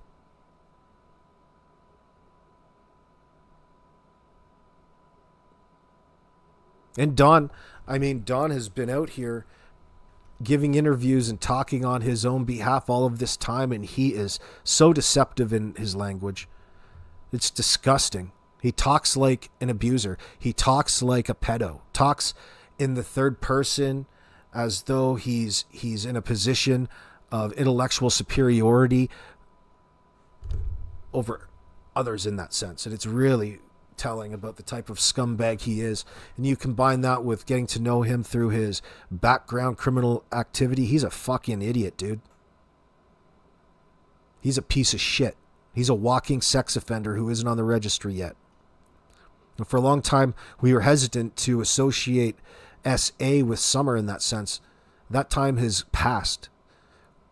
We should have recognized it so much earlier than that. You could see it in her photos, the way that she's holding herself.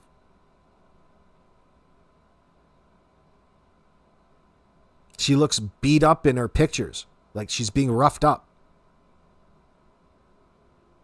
But it's difficult because they're unkempt most of the time.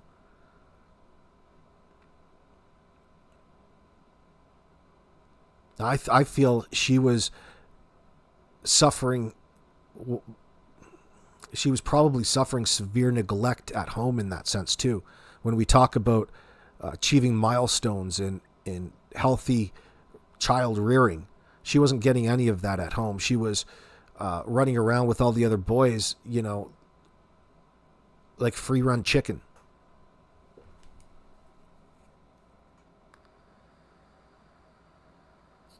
Yeah, you're right, Queez. They didn't.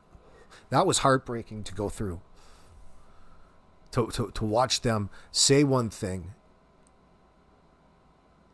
especially when it had to do with accepting donations. People wanted to send them money. Oh yeah, we just got back and we have to do this, that, and the other before we get the kids back. And everybody was just jumping on board to get them paint and to get them all kinds of things. Yeah. They had no desire or interest. There was no gumption. And that was heartbreaking. So there you go right there when you have a hard time imagining or what it looks like for these two parents to choose their own hides, prioritize themselves before their children as a group. There's an example directly for you. So it's not too hard to think that that's not the first time or if that's not an ongoing thing. They sacrificed their own child, their own children. They sacrificed their own boys, never to be seen from again, because they didn't want to clean up their act. More like they didn't want to talk anything more about what happened to Summer in that sense. They're distancing themselves from it. And if that means losing all three other boys, so be it. They still live up there at 110 Ben Hill Road. They're both so evil that I don't want to put past either of them to do the actual deed.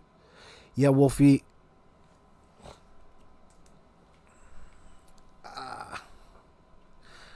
I mean, it could be a combined effort. Like, something tells me that it fits a little more as to why Summer kind of seems staged and sedated in that 311 photo in the back of the truck on the milk jugs. Like, it looks like somebody was given some drugs and just flopped over, and now they're incapacitated. Like, nobody chooses to go and sleep on milk jugs, cold jugs.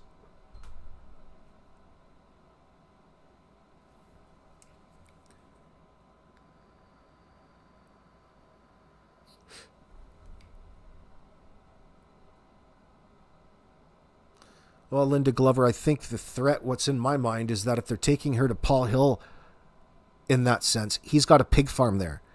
They've got a small child, and you leave the child in any one of the pigs turn off the lights, put the body in, and there'll be nothing left. And what is left can get disposed of, which is probably going to be a skull bone, your forehead. Now, I managed a 80 sow farrow to finish pig farm from the age of 14 to about 19, and I know how nasty pigs can be with one another. They can cannibalize one another real quick.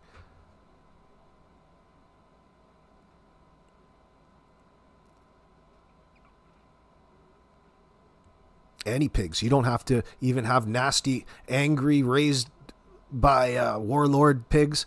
They can just be any old pig. They're just in their nature. They're society's garbage compactors in that sense, historically. So I don't think, Linda, that they took them to Paul to go and then take care of their problem. They went and used their association to the hills to get onto the property, like he's got a fishing hole. So if you get their permission to go fishing and you have a reason to be up on their property, there's nothing to say you can't just take a little package back and drop it in one of the pig pens. Nobody's the wiser. And old Paul Hill thinks you're up there just fishing in the back. Right? Maybe they stock their pond back there with trout or bass or whatever. Good to see you, Nasty. Do you know what I'm saying? So the association between Fred Hill and the Van Hill Road property, Paul Hill, would be just access to get to the pigs to dispose of Summer. And that's I believe, where the fishing spot and all this talk fits in, because in order to go to this place, say Don wanted to call and get permission to go up and use and to fish a little bit in the back ponds or Candus, it would have given them a reason to have their vehicle up there and, dispose of their problem, which is Summer, on their property, probably in the pig pen.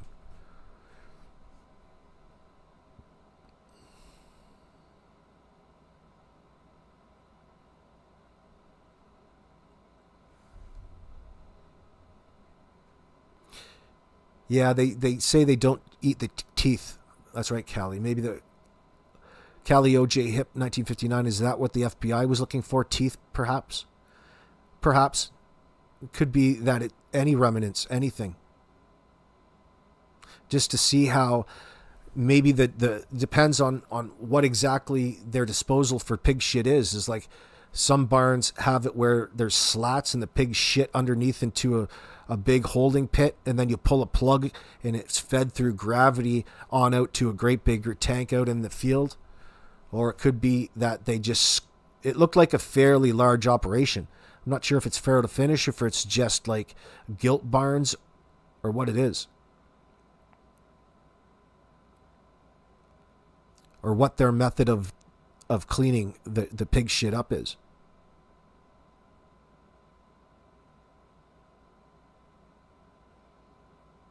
Teeth and hair they can't digest.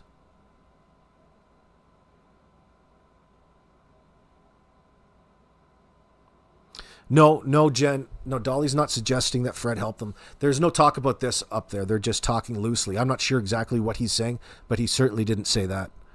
They weren't saying anything.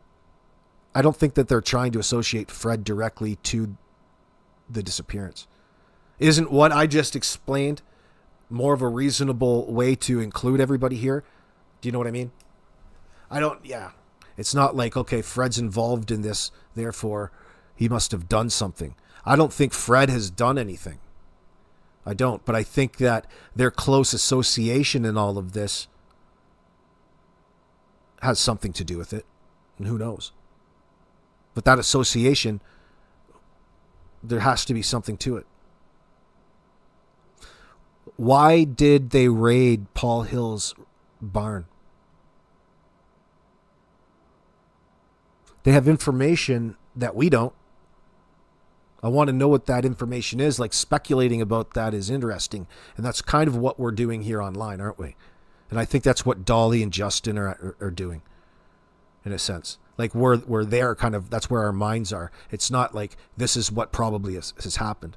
We don't have a reason to include Fred. I'm not buying this pimping Summer out.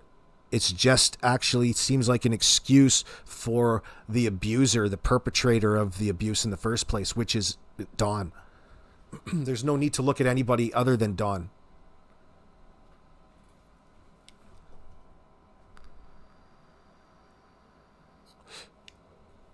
Yeah, Angel Wings, you think Fred knows what happened? I don't. I don't even think he has a clue. I don't think he has a clue. And I don't think that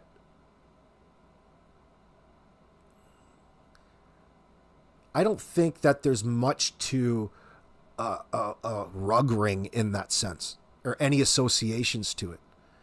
You know, I think Fred has his associations to it.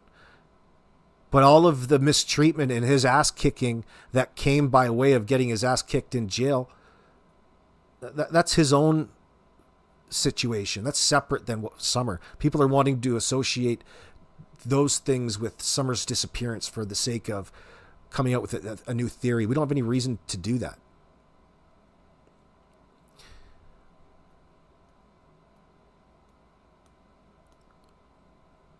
The first question you ask is, why was Don and Candus, or we'll just say, why was Candus down at Fred Hills? Why was Candus at Fred Hills before she called Don or 911? Why are they down at Fred Hills to begin with, a known drug user in that sense? Probably to get their supply. Probably to buy. It's certainly not to share in any money empire or any sort of greater drug trafficking ring back in there. Although that there's plenty of trafficking technically going on there. No more than anywhere else from the law's standpoint in that sense. But we want to use these terms and somehow associate it for being the reason for Summer's disappearance. There's already all of that going on there. People are using and abusing in every household from the people that we talk about in this story. That doesn't mean that they're all bound together in some sort of underground business venture empire. These people barely fucking buy healthy dinners on the daily. Okay? They're users at the bottom of society. They're at a low point in their life. They're slaves to their addiction. And the effects that come from these addictions are being carried out onto the kids, namely Summer Wells.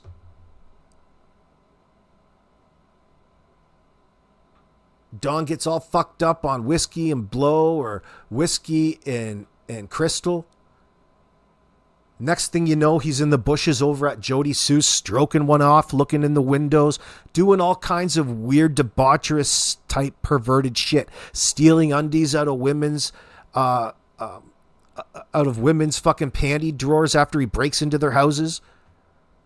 Dude, he's got a history of shit like this, of getting high on not just the blow, but far more than that. Well, it's just in line to the escalation in that sense too. Like, he unfortunately was, I've got no doubt that he was carrying this out on Summer at this point. Especially when you listen to him talk.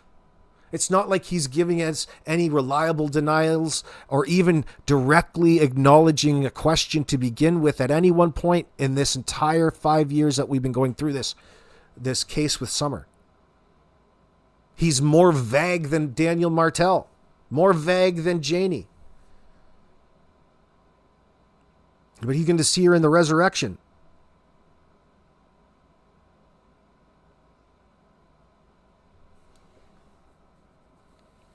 Yeah, he said the most egregious stuff, right, Sweet Tea?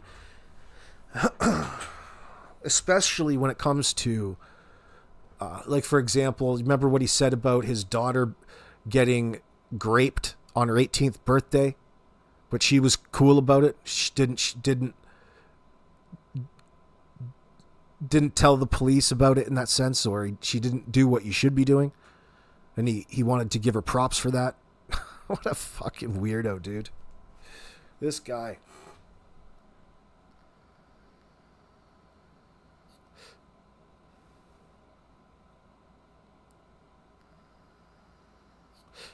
Yeah, that's a common tactic, CM. You know that.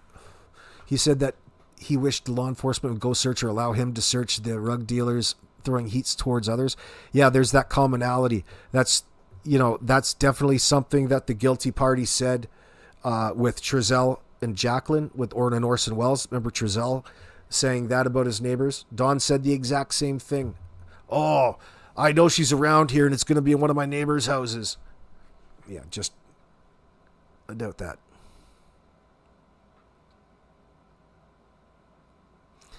Wolfie, AB, what do you think of PG's, is that Prayer Garden? And Andy B's idea that Summer is buried in Timothy Morrison's grave. I don't know who Timothy Morrison is, but I don't think that's a factor. Why don't you go check it out? It sounds like something you could pretty easily go and check out. I think that Prayer Garden looks for things to talk about. She knows all of this stuff. She should be over there talking about it. I don't know what she wastes her time talking about. She's a nut job. She's a lover of Don. But Andy B said that as well. I think he's just talking out his ass. First, if they knew that, there'd be a fucking problem. I'd have to get out the silver bracelets and arrest them. I'd have to question them as to why exactly they pulled that one out of right field and led us right to the body of Summer. More important, why don't you go back and ask them why they think that? So for now, I'll just laugh at that, Wolfie. I'm not laughing at you. I just... This again, you can't get past the contradictions with the parents in this circumstance.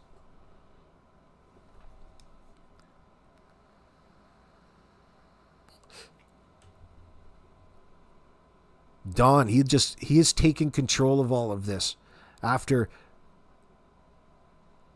he's taking control of the situation, and he shouldn't know anything in that circumstance. When he presented himself as not being around, I took that for granted. I thought he was actually at work, and this all checked out. Come to find out over all of this time, he's been lying since the get-go. And he was most likely, almost provable, verifiable, not where he was at Johnsonville way back at that point in time, way back on June 15th. And he's most likely home or anywhere but work. He could be out and about. He could be down the road at Fred's. He could be in the white shed. Could have been down in the basement. But there is nothing for us to say that his alibi is actually legit. People think that he was supposed to be, but let's remember, he's not working for anybody. He's a subcontractor. He can come and go whenever he pleases, as long as the work gets done. I believe that he got up and could have went to work, but at some point during the day, he decided to come back. Now,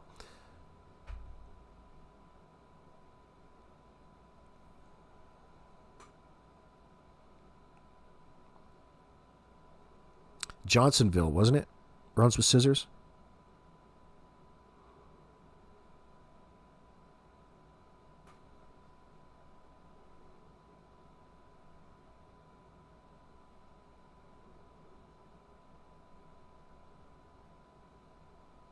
Yeah, I doubt that, Wolfie. Like when somebody brings that up to you, ask them to explain it exactly how they do it or why they think. Why Timothy's? Why would be, just because it's a fresh this isn't a cartoon in that sense. They're describing this situation like a fucking cartoon.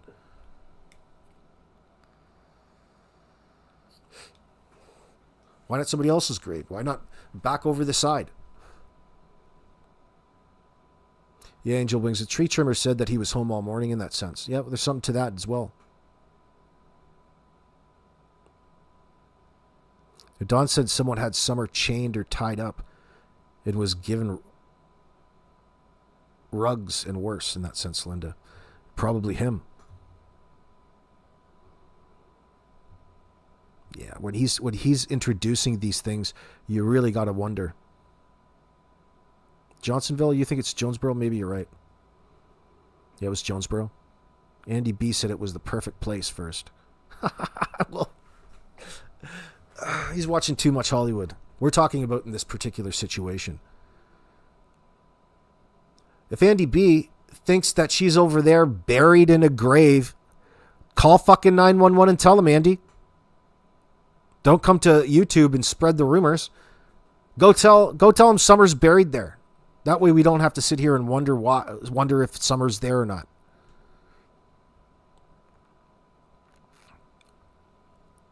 I doubt it. Highly doubt it. It makes a lot more sense. It makes a lot more sense to me that some point. See, Candus even went and told us that when she was driving around, she went as far down as, what church was it? I'd have to go back and search. But really, through a description, you could get a good idea of where it was that she said that she drove. And it was, I don't know if it was down to what church. I can't remember. Can't remember what church that was. Sue Lawson, I just told you. We're talking about it right now.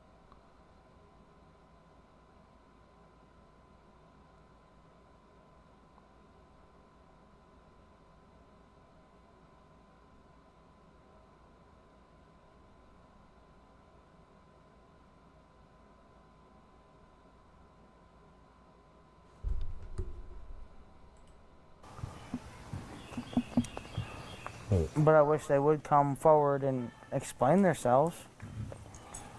I mean, if you're not a suspect, at least come forward and say what you've seen.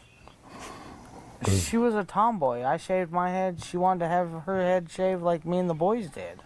She tried to shave her head She tried in to the shave her back head and make herself. it, I think you can see it in some of the pictures, and it was getting out of control. So we decided to shave her head off and let it grow back long, and she shaved her head so she wouldn't feel bad, and but it didn't bother her at this point. Well, I knew right away that she was abducted. You know, I knew that right away, and that's what I told them from the beginning. But they have to go through their, I forget the word. Investigation. They have to do one step at a time, I guess. But I'm sorry that they had to spend so many man hours in these woods and everything. I've seen them limping and everything else, and I feel for them. But I just wish there was a way that neighbors could search neighbors' houses, and then if they're not willing, get a search warrant or something. But there's just no way you can search every single house, in the eastern United States or whatever. But I wish there was a way. Just thankful for the person or persons that's doing that, out of love, trying to get information and trying to get her found. We thank them from the bottom of our hearts. That means a lot. And we thank everybody who's trying so hard and praying so hard. And she's an awesome young lady, and we just want her back. But, yeah, there's always going to be haters, and it's always going to be that way in this world, and we just want to focus on the good friends and Christian people that are trying to help us and praying for us and praying for Summer. And we thank them from the bottom of our hearts, and that's the kind of people we try to relate with and socialize with. So we don't know anything about, no red truck, or we hardly know many of our neighbors. I mean, because we just try to be around good people. I mean, and we do have good people in this area. We found out since this has all happened. We got some real good neighbors and good folks everywhere. But the most important thing is to bring Summer home safe. I'm sorry that you feel this way about us, but we love our children with everything we have. We've never went without, thanks to Summer's daddy and my husband. He's always provided for us and has worked as much as he could and can and still is. And I'm sorry that you guys feel that way, but that's my baby, and nobody would ever treat her like that as long as I was around, ever. She loves to. Be interesting to know what she asked there. Treat her like what? Dance. She would always want me. She says, "Daddy, hold my hand so I can twirl," and she would just like to twirl and twirl and twirl until my arm got tired, you know. But and you know, I put out there that one of Summer's favorite songs was Godzilla, and they say, you know, and they're jumping all over me about past tense was, you know. Well, I'm sorry about that. It's just.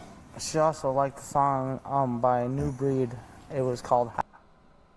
This is what I get now. You talk about her as though she's never coming back. Look, I mean, mind you, this is a good 2 weeks. This isn't just as it happened. It took forever to get Candus to come out and say anything.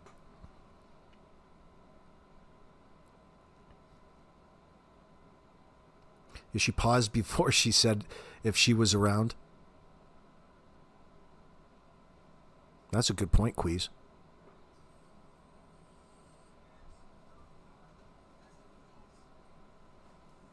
She's addressing the haters and not the person she thinks lured her away.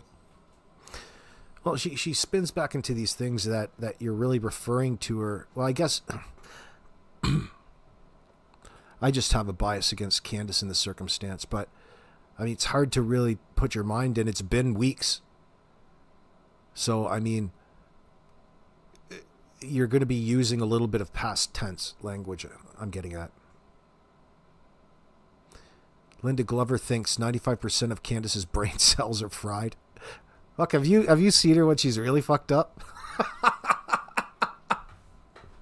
Holy Hannah. Poor girl.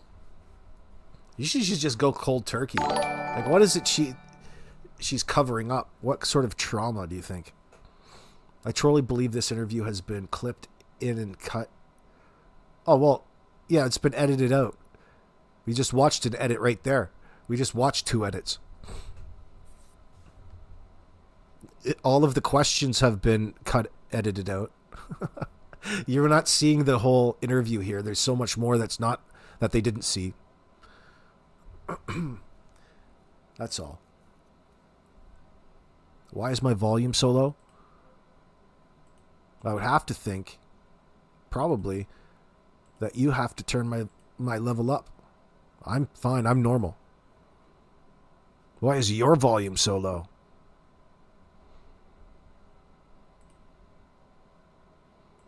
Why don't you go check that out?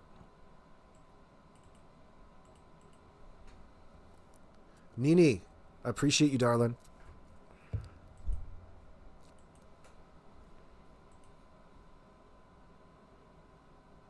Yeah, it sounds fine, Lindy. Why is your sound so low? Why don't you go think about it on the sidelines? She's concerned about the haters. Sounds just like Daniel Kelly. Actually, surprisingly enough, there's always mention of it because from Don, though, specifically. But he's been going about that since day one before anybody knew anything. Like all of these individuals out there who are already jumping, the gun and accusing them of all kinds of things. That was the first things that were coming out of their mouth. before anything or any reason for people to go after them, right? That's always suspect.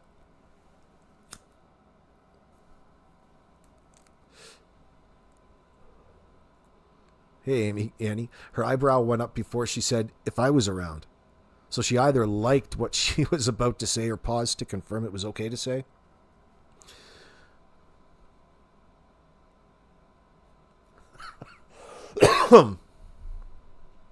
Thank God Fred's picture is gone. You didn't like Fred. He's a cutie patootie. House. My house. She sung that a lot of times when I play it on the TV. She loved to dance.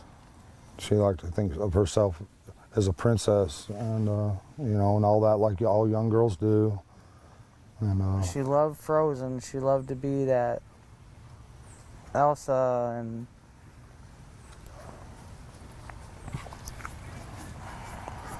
I think she really loved to be in church because. Yeah, like there's no.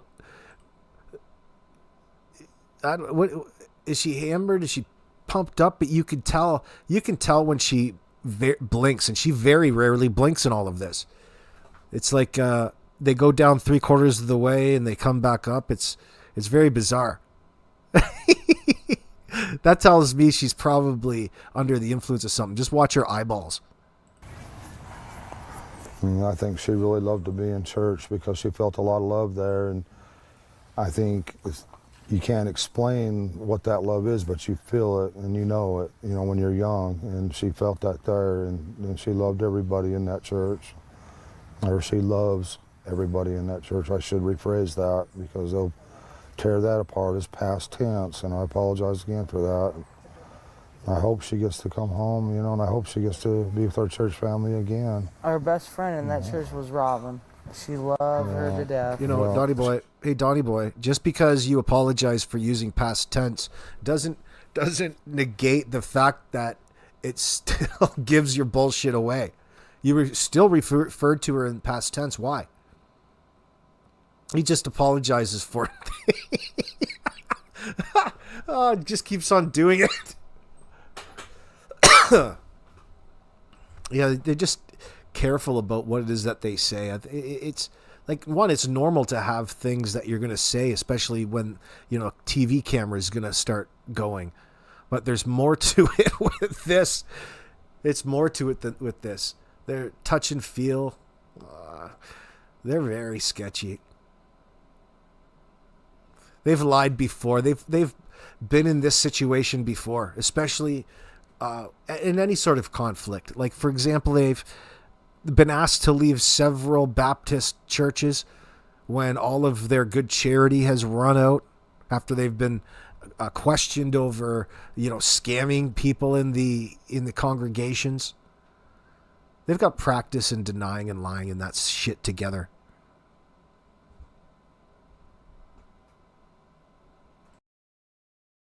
She looked up to women that were... She come to that church, she went looking for Robin. That was her favorite person.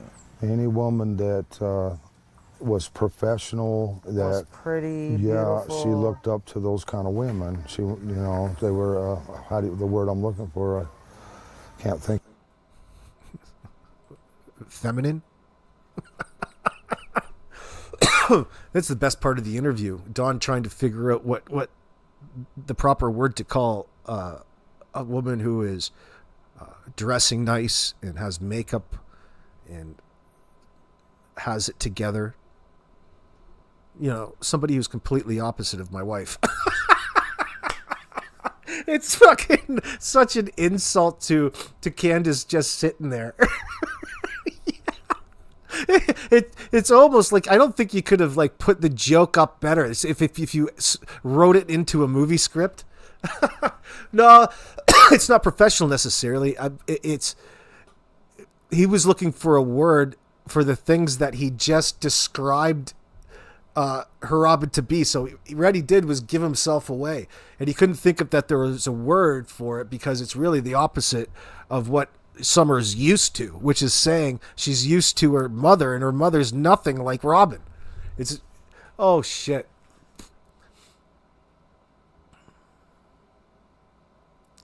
Lucky that Candus didn't. She probably did pick up on that a little bit. You know, it's not like Don really puts old Candus up on a pedestal. That's just old Candus. That's the wife. Holy shit. These guys. Hold on here. He went looking for Robin. That was her favorite person. Any woman that was professional, that Was pretty, yeah, beautiful. she looked up to those kind of women. She, you know, they were the word I'm looking for. I can't think of it, but she looked up to them. She'd give them a run for their money every day. She'd give them a run for their money, and there was times, you know, we'd be, you know. Isn't that really interesting right there? It's Candus overacting right here, okay? This is a woman who's lost all her kids, had them taken away. She's talking about the thing, something that Summer loved, and they can't think of exactly what it is. And then they show Candus laughing into the camera. Isn't that cute? Like, watch this laugh. It's so bizarre for the situation. Can't think of it, but she looked up to him. She'd give them a run for their money every day. There it is. She looks like exactly like the Grinch from The Grinch Who Stole Christmas. You know, when the Grinch is up on the hill and he hears all of the Who's down in Whoville and it's completely silent, and he gets this big, sinister grin on his face. I don't hear any more singing. You damn well look like the Grinch. Let's see here.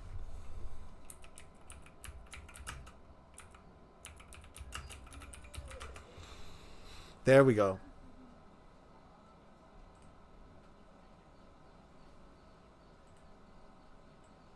Right there. That is the smile that we're looking at right there. Whoops. Sorry, Sonny.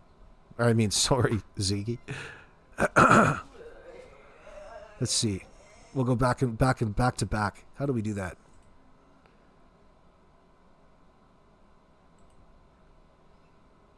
This one.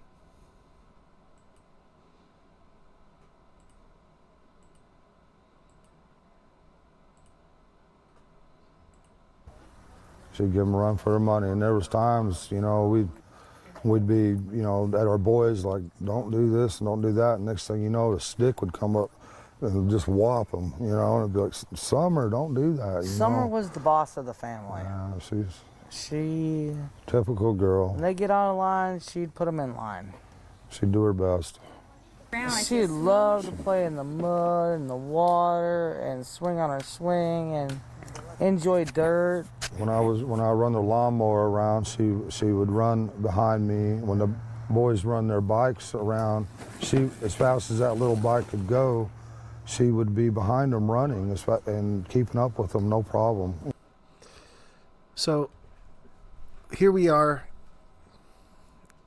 22, 23, 24, 25, 26. 5 years later, we could have got a degree in this time.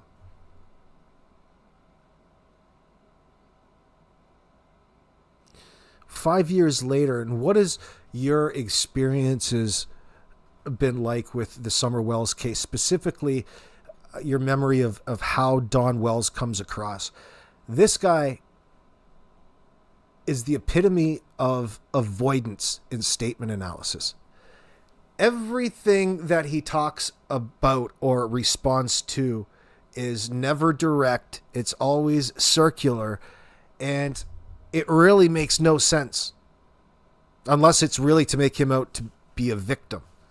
That's what we've come to learn. He's been anything but reliable.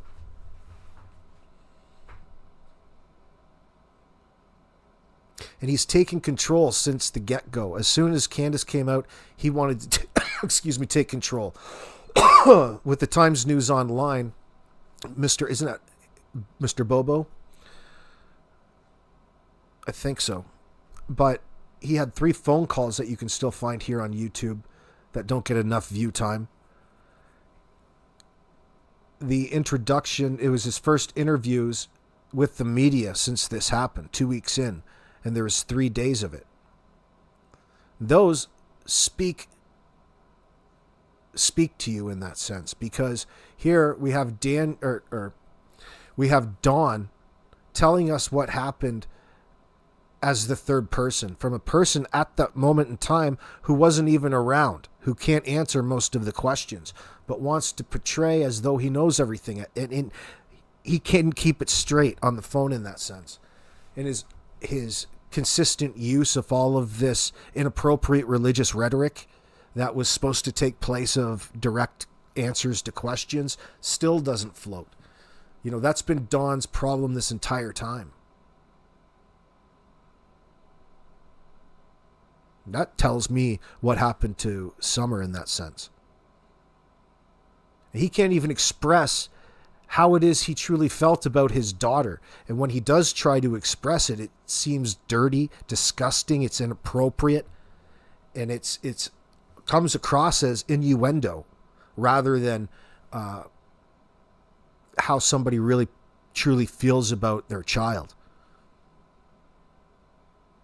Nobody asked him to come out. Like, he's voluntarily began this process, this obfuscation of his role in this case.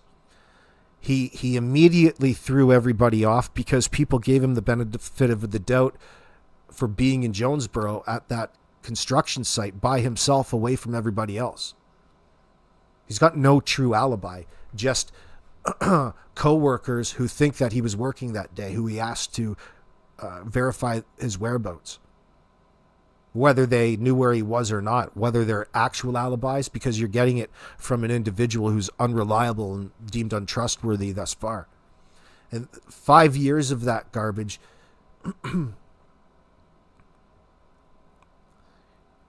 You know, you're probably looking at a very evil, sadistic individual here.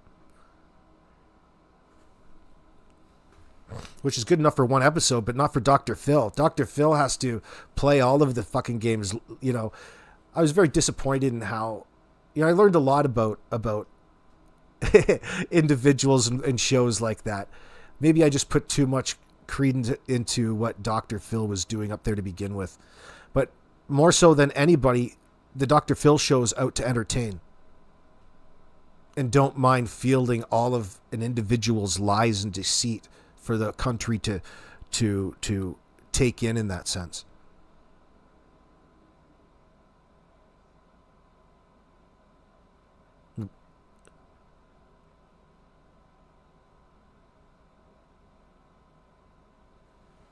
Yeah, you like that fight on the live Angel Wings? That was up there with Molly Golightly. That was really good. You know, she loved to run. She just loved to run. And she could pull herself up on that swing, her full body weight with her 2 hands. And she could do that. None of the other boys can do that, but she can. Was she in school yet? No, she's going this year. This was supposed to be her first year. She's been, we did all the, what? I took care of everything. Yeah. I had her already took on all of her shots and registered in the school for ready for this year. Their faces. Don and Candus are up on Molly's live, but they're not paying attention. They don't like look in the camera. They just put their camera on and they talk, and this fucking fight. I just never expected for anyone to get a hold of my heart like she has, because I try to guard my heart as much as I can, but she holds my heart in her little hands, and I love her with all my heart. I'd do anything to have her back.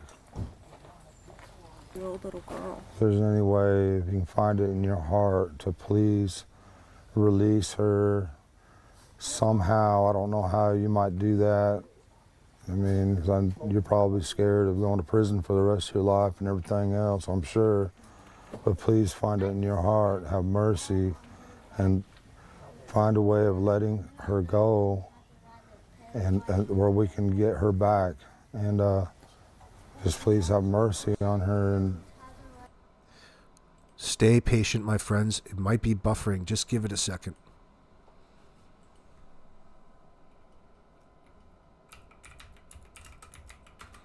It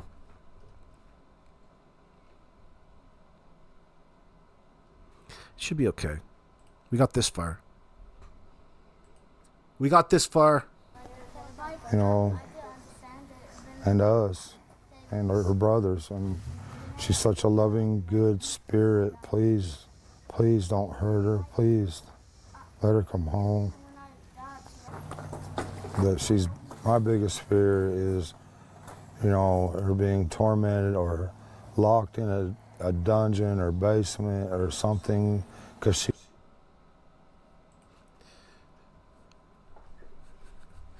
That's interesting that we refer to that little bedroom that they sleep in as the dungeon. That didn't come up until after this particular interview, though. Your fear is some sort of weird S&M fantasy.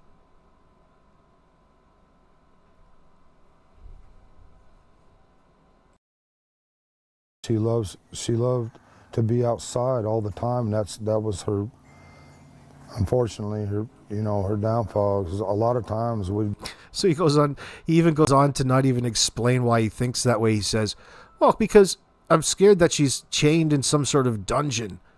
She's chained up to the walls in some sort of dungeon because she's so used to being outside and she likes to be outside. Well, didn't mind the chaining up parts. That didn't bother him. But it was the fact that she wasn't outside at the time. Yeah, fucking dude. the boys would be inside and we'd be like, where's Summer? Why'd you leave her out there alone? You know, go get Summer now. You know, and that's happened over and over again. You see, this has been subtle, but more indirect, and that's where I think that photo comes in with Josie, in part of how they put the blame back onto the boys in all of this. Part of the victim blaming. They blame Summer, and they blame the boys for not watching Summer. They don't come across as being remorseful or hurt. There ain't no tears here. Something hasn't happened to them. Fuck, she's just smiling away. She's talking about cutesy tootsy stories at this point in time. None of it depicts an accurate situation. You're trying to convince the public about there's nothing really to suspect. To suspect here. Don't suspect anything here. Look somewhere else. Nothing wrong here. Just a fantastic place. See you, Wolfie.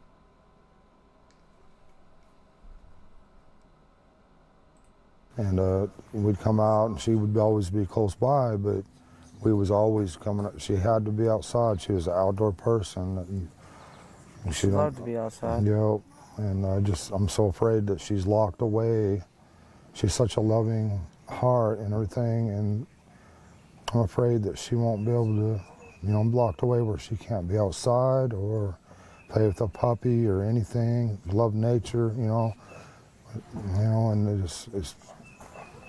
that's my greatest fear, that she's not able to do any of these things anymore.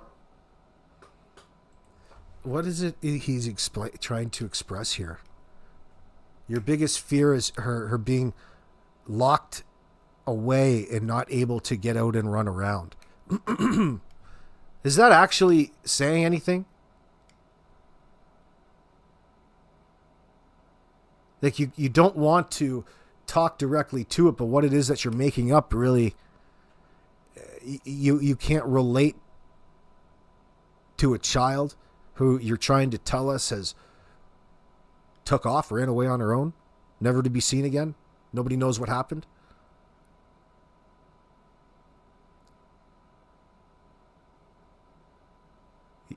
Think about all the things that you would be talking about should that have been the case.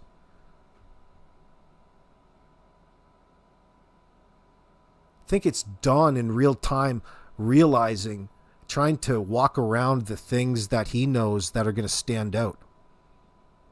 Do you know what I mean? I guess it's fabricating in real time, but it shows. It's not from the heart. It's not genuine. You're talking about somebody loving nature. He's having a hard time expressing himself. Because he's trying to find words that don't represent the truth. Why do you think this way, Don? Man, those have got to be some good interviews as well. Or that she could possibly, you know, I don't want to think she's dead, but it's a possibility. I don't want to address all the negativity. I just want to focus on the positive, And find her because daughter. it's so easy to get, you know, lost in that negativity and stuff, and it's just not worth it. So I'm just, I appreciate y'all, the good things you say, and your prayers. That's all. Yeah. Walt says, right, AB, they never said they would pay anything for someone to bring him home. Yeah, like talking directly to her, you know, taking full opportunity of the resources that are given to you by the media. It's more of, what would you call it? It's fairly ambiguous. You're talking about her in past tense. You're talking about her cutesy tootsy. You just turned your back. Think about the story that she just came with us here. So there's 120 seconds. 2 minutes. She was holding Summer's hand into the house, turned around, and less than 2 minutes after that, Summer couldn't be found again. And she's telling the law and the world that there was no time in between. She followed up, went down and yelled for Summer.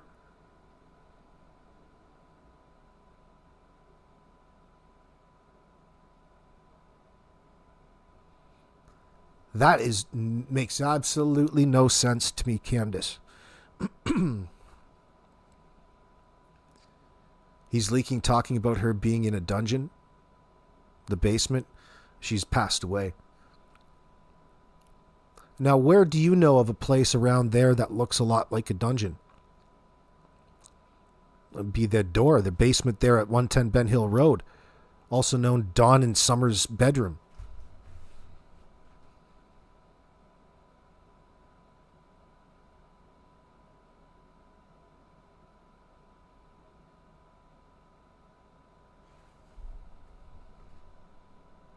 Awesome. When my sister went missing, I was in between Arkansas and Tennessee. I don't know all of what happened or what did happen, but I hope that they find her too. And Fuck. Think about that. Thank God you're not related to this one. When my sister came up missing, I was near Arkansas. I don't even know what happened. That was 2009. But whatever happens, I hope they find her too. Holy shit, man. She's so distant. Why were you even bringing it up then? Because it was a question probably Ansley brought up. That's what I'm thinking. And that was her response to the question. Or whatever was brought up by Ansley that they cut out or edited out there.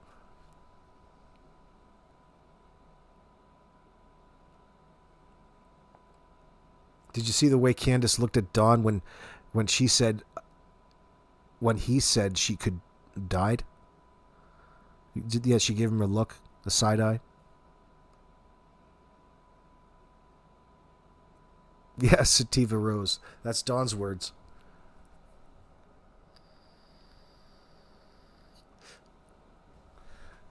That's Don knowing the situation, and he's telling Candus that she's going to go down for it. That was a demonstration of coercion right there, caught on Molly's live stream. Thanks for bringing that up. Because imagine they both know what happened, all right? Don knows what happened, and he's more than okay to openly, threaten her with things. Telling her how much he's got things under control and she's going to pay for all of this, not him.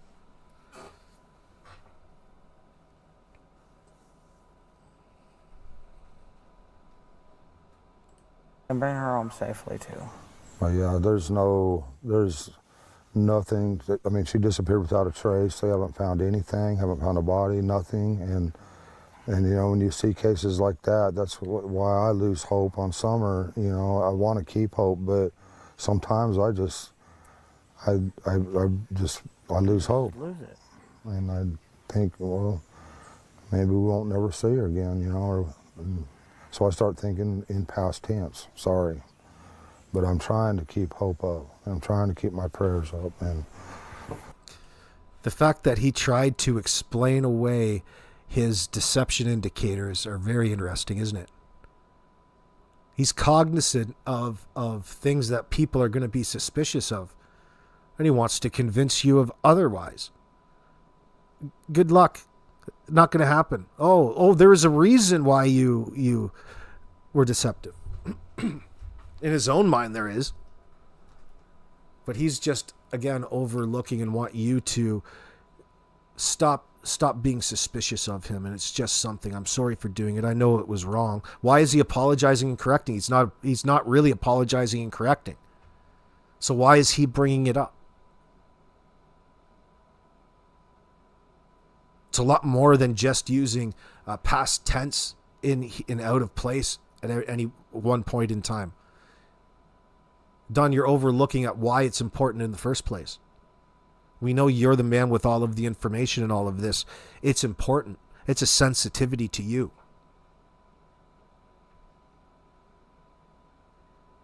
Oh, Quiz, they've not been cooperative for a long time. Years. Way back in 2022, Ronnie said that they stopped cooperating with the investigation.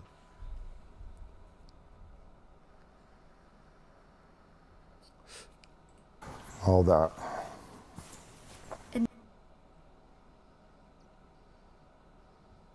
Oh, yeah, friends. Well, let's wrap it up, friends. So, there's some new things to consider on the streets. And it's really interesting. What if, it's fun to think about, though. What if Fred does have more to do with this than we think? And Ziggy fell in love with Summer's co-conspirator. Maybe there's a conspiracy to cover up here as well. We know that there is. Just how many people know that, though? Less the better, usually. Now, in my mind, this goes as far as Don and Candace and anybody else that they bring into their circle is just being manipulated. Not saying that Fred's not one of those. And I would think so, because this fishing thing keeps being brought up again. And the hook with that is it gives them excuse to be up there on Van Hill Road to use the pig farm for their disposal.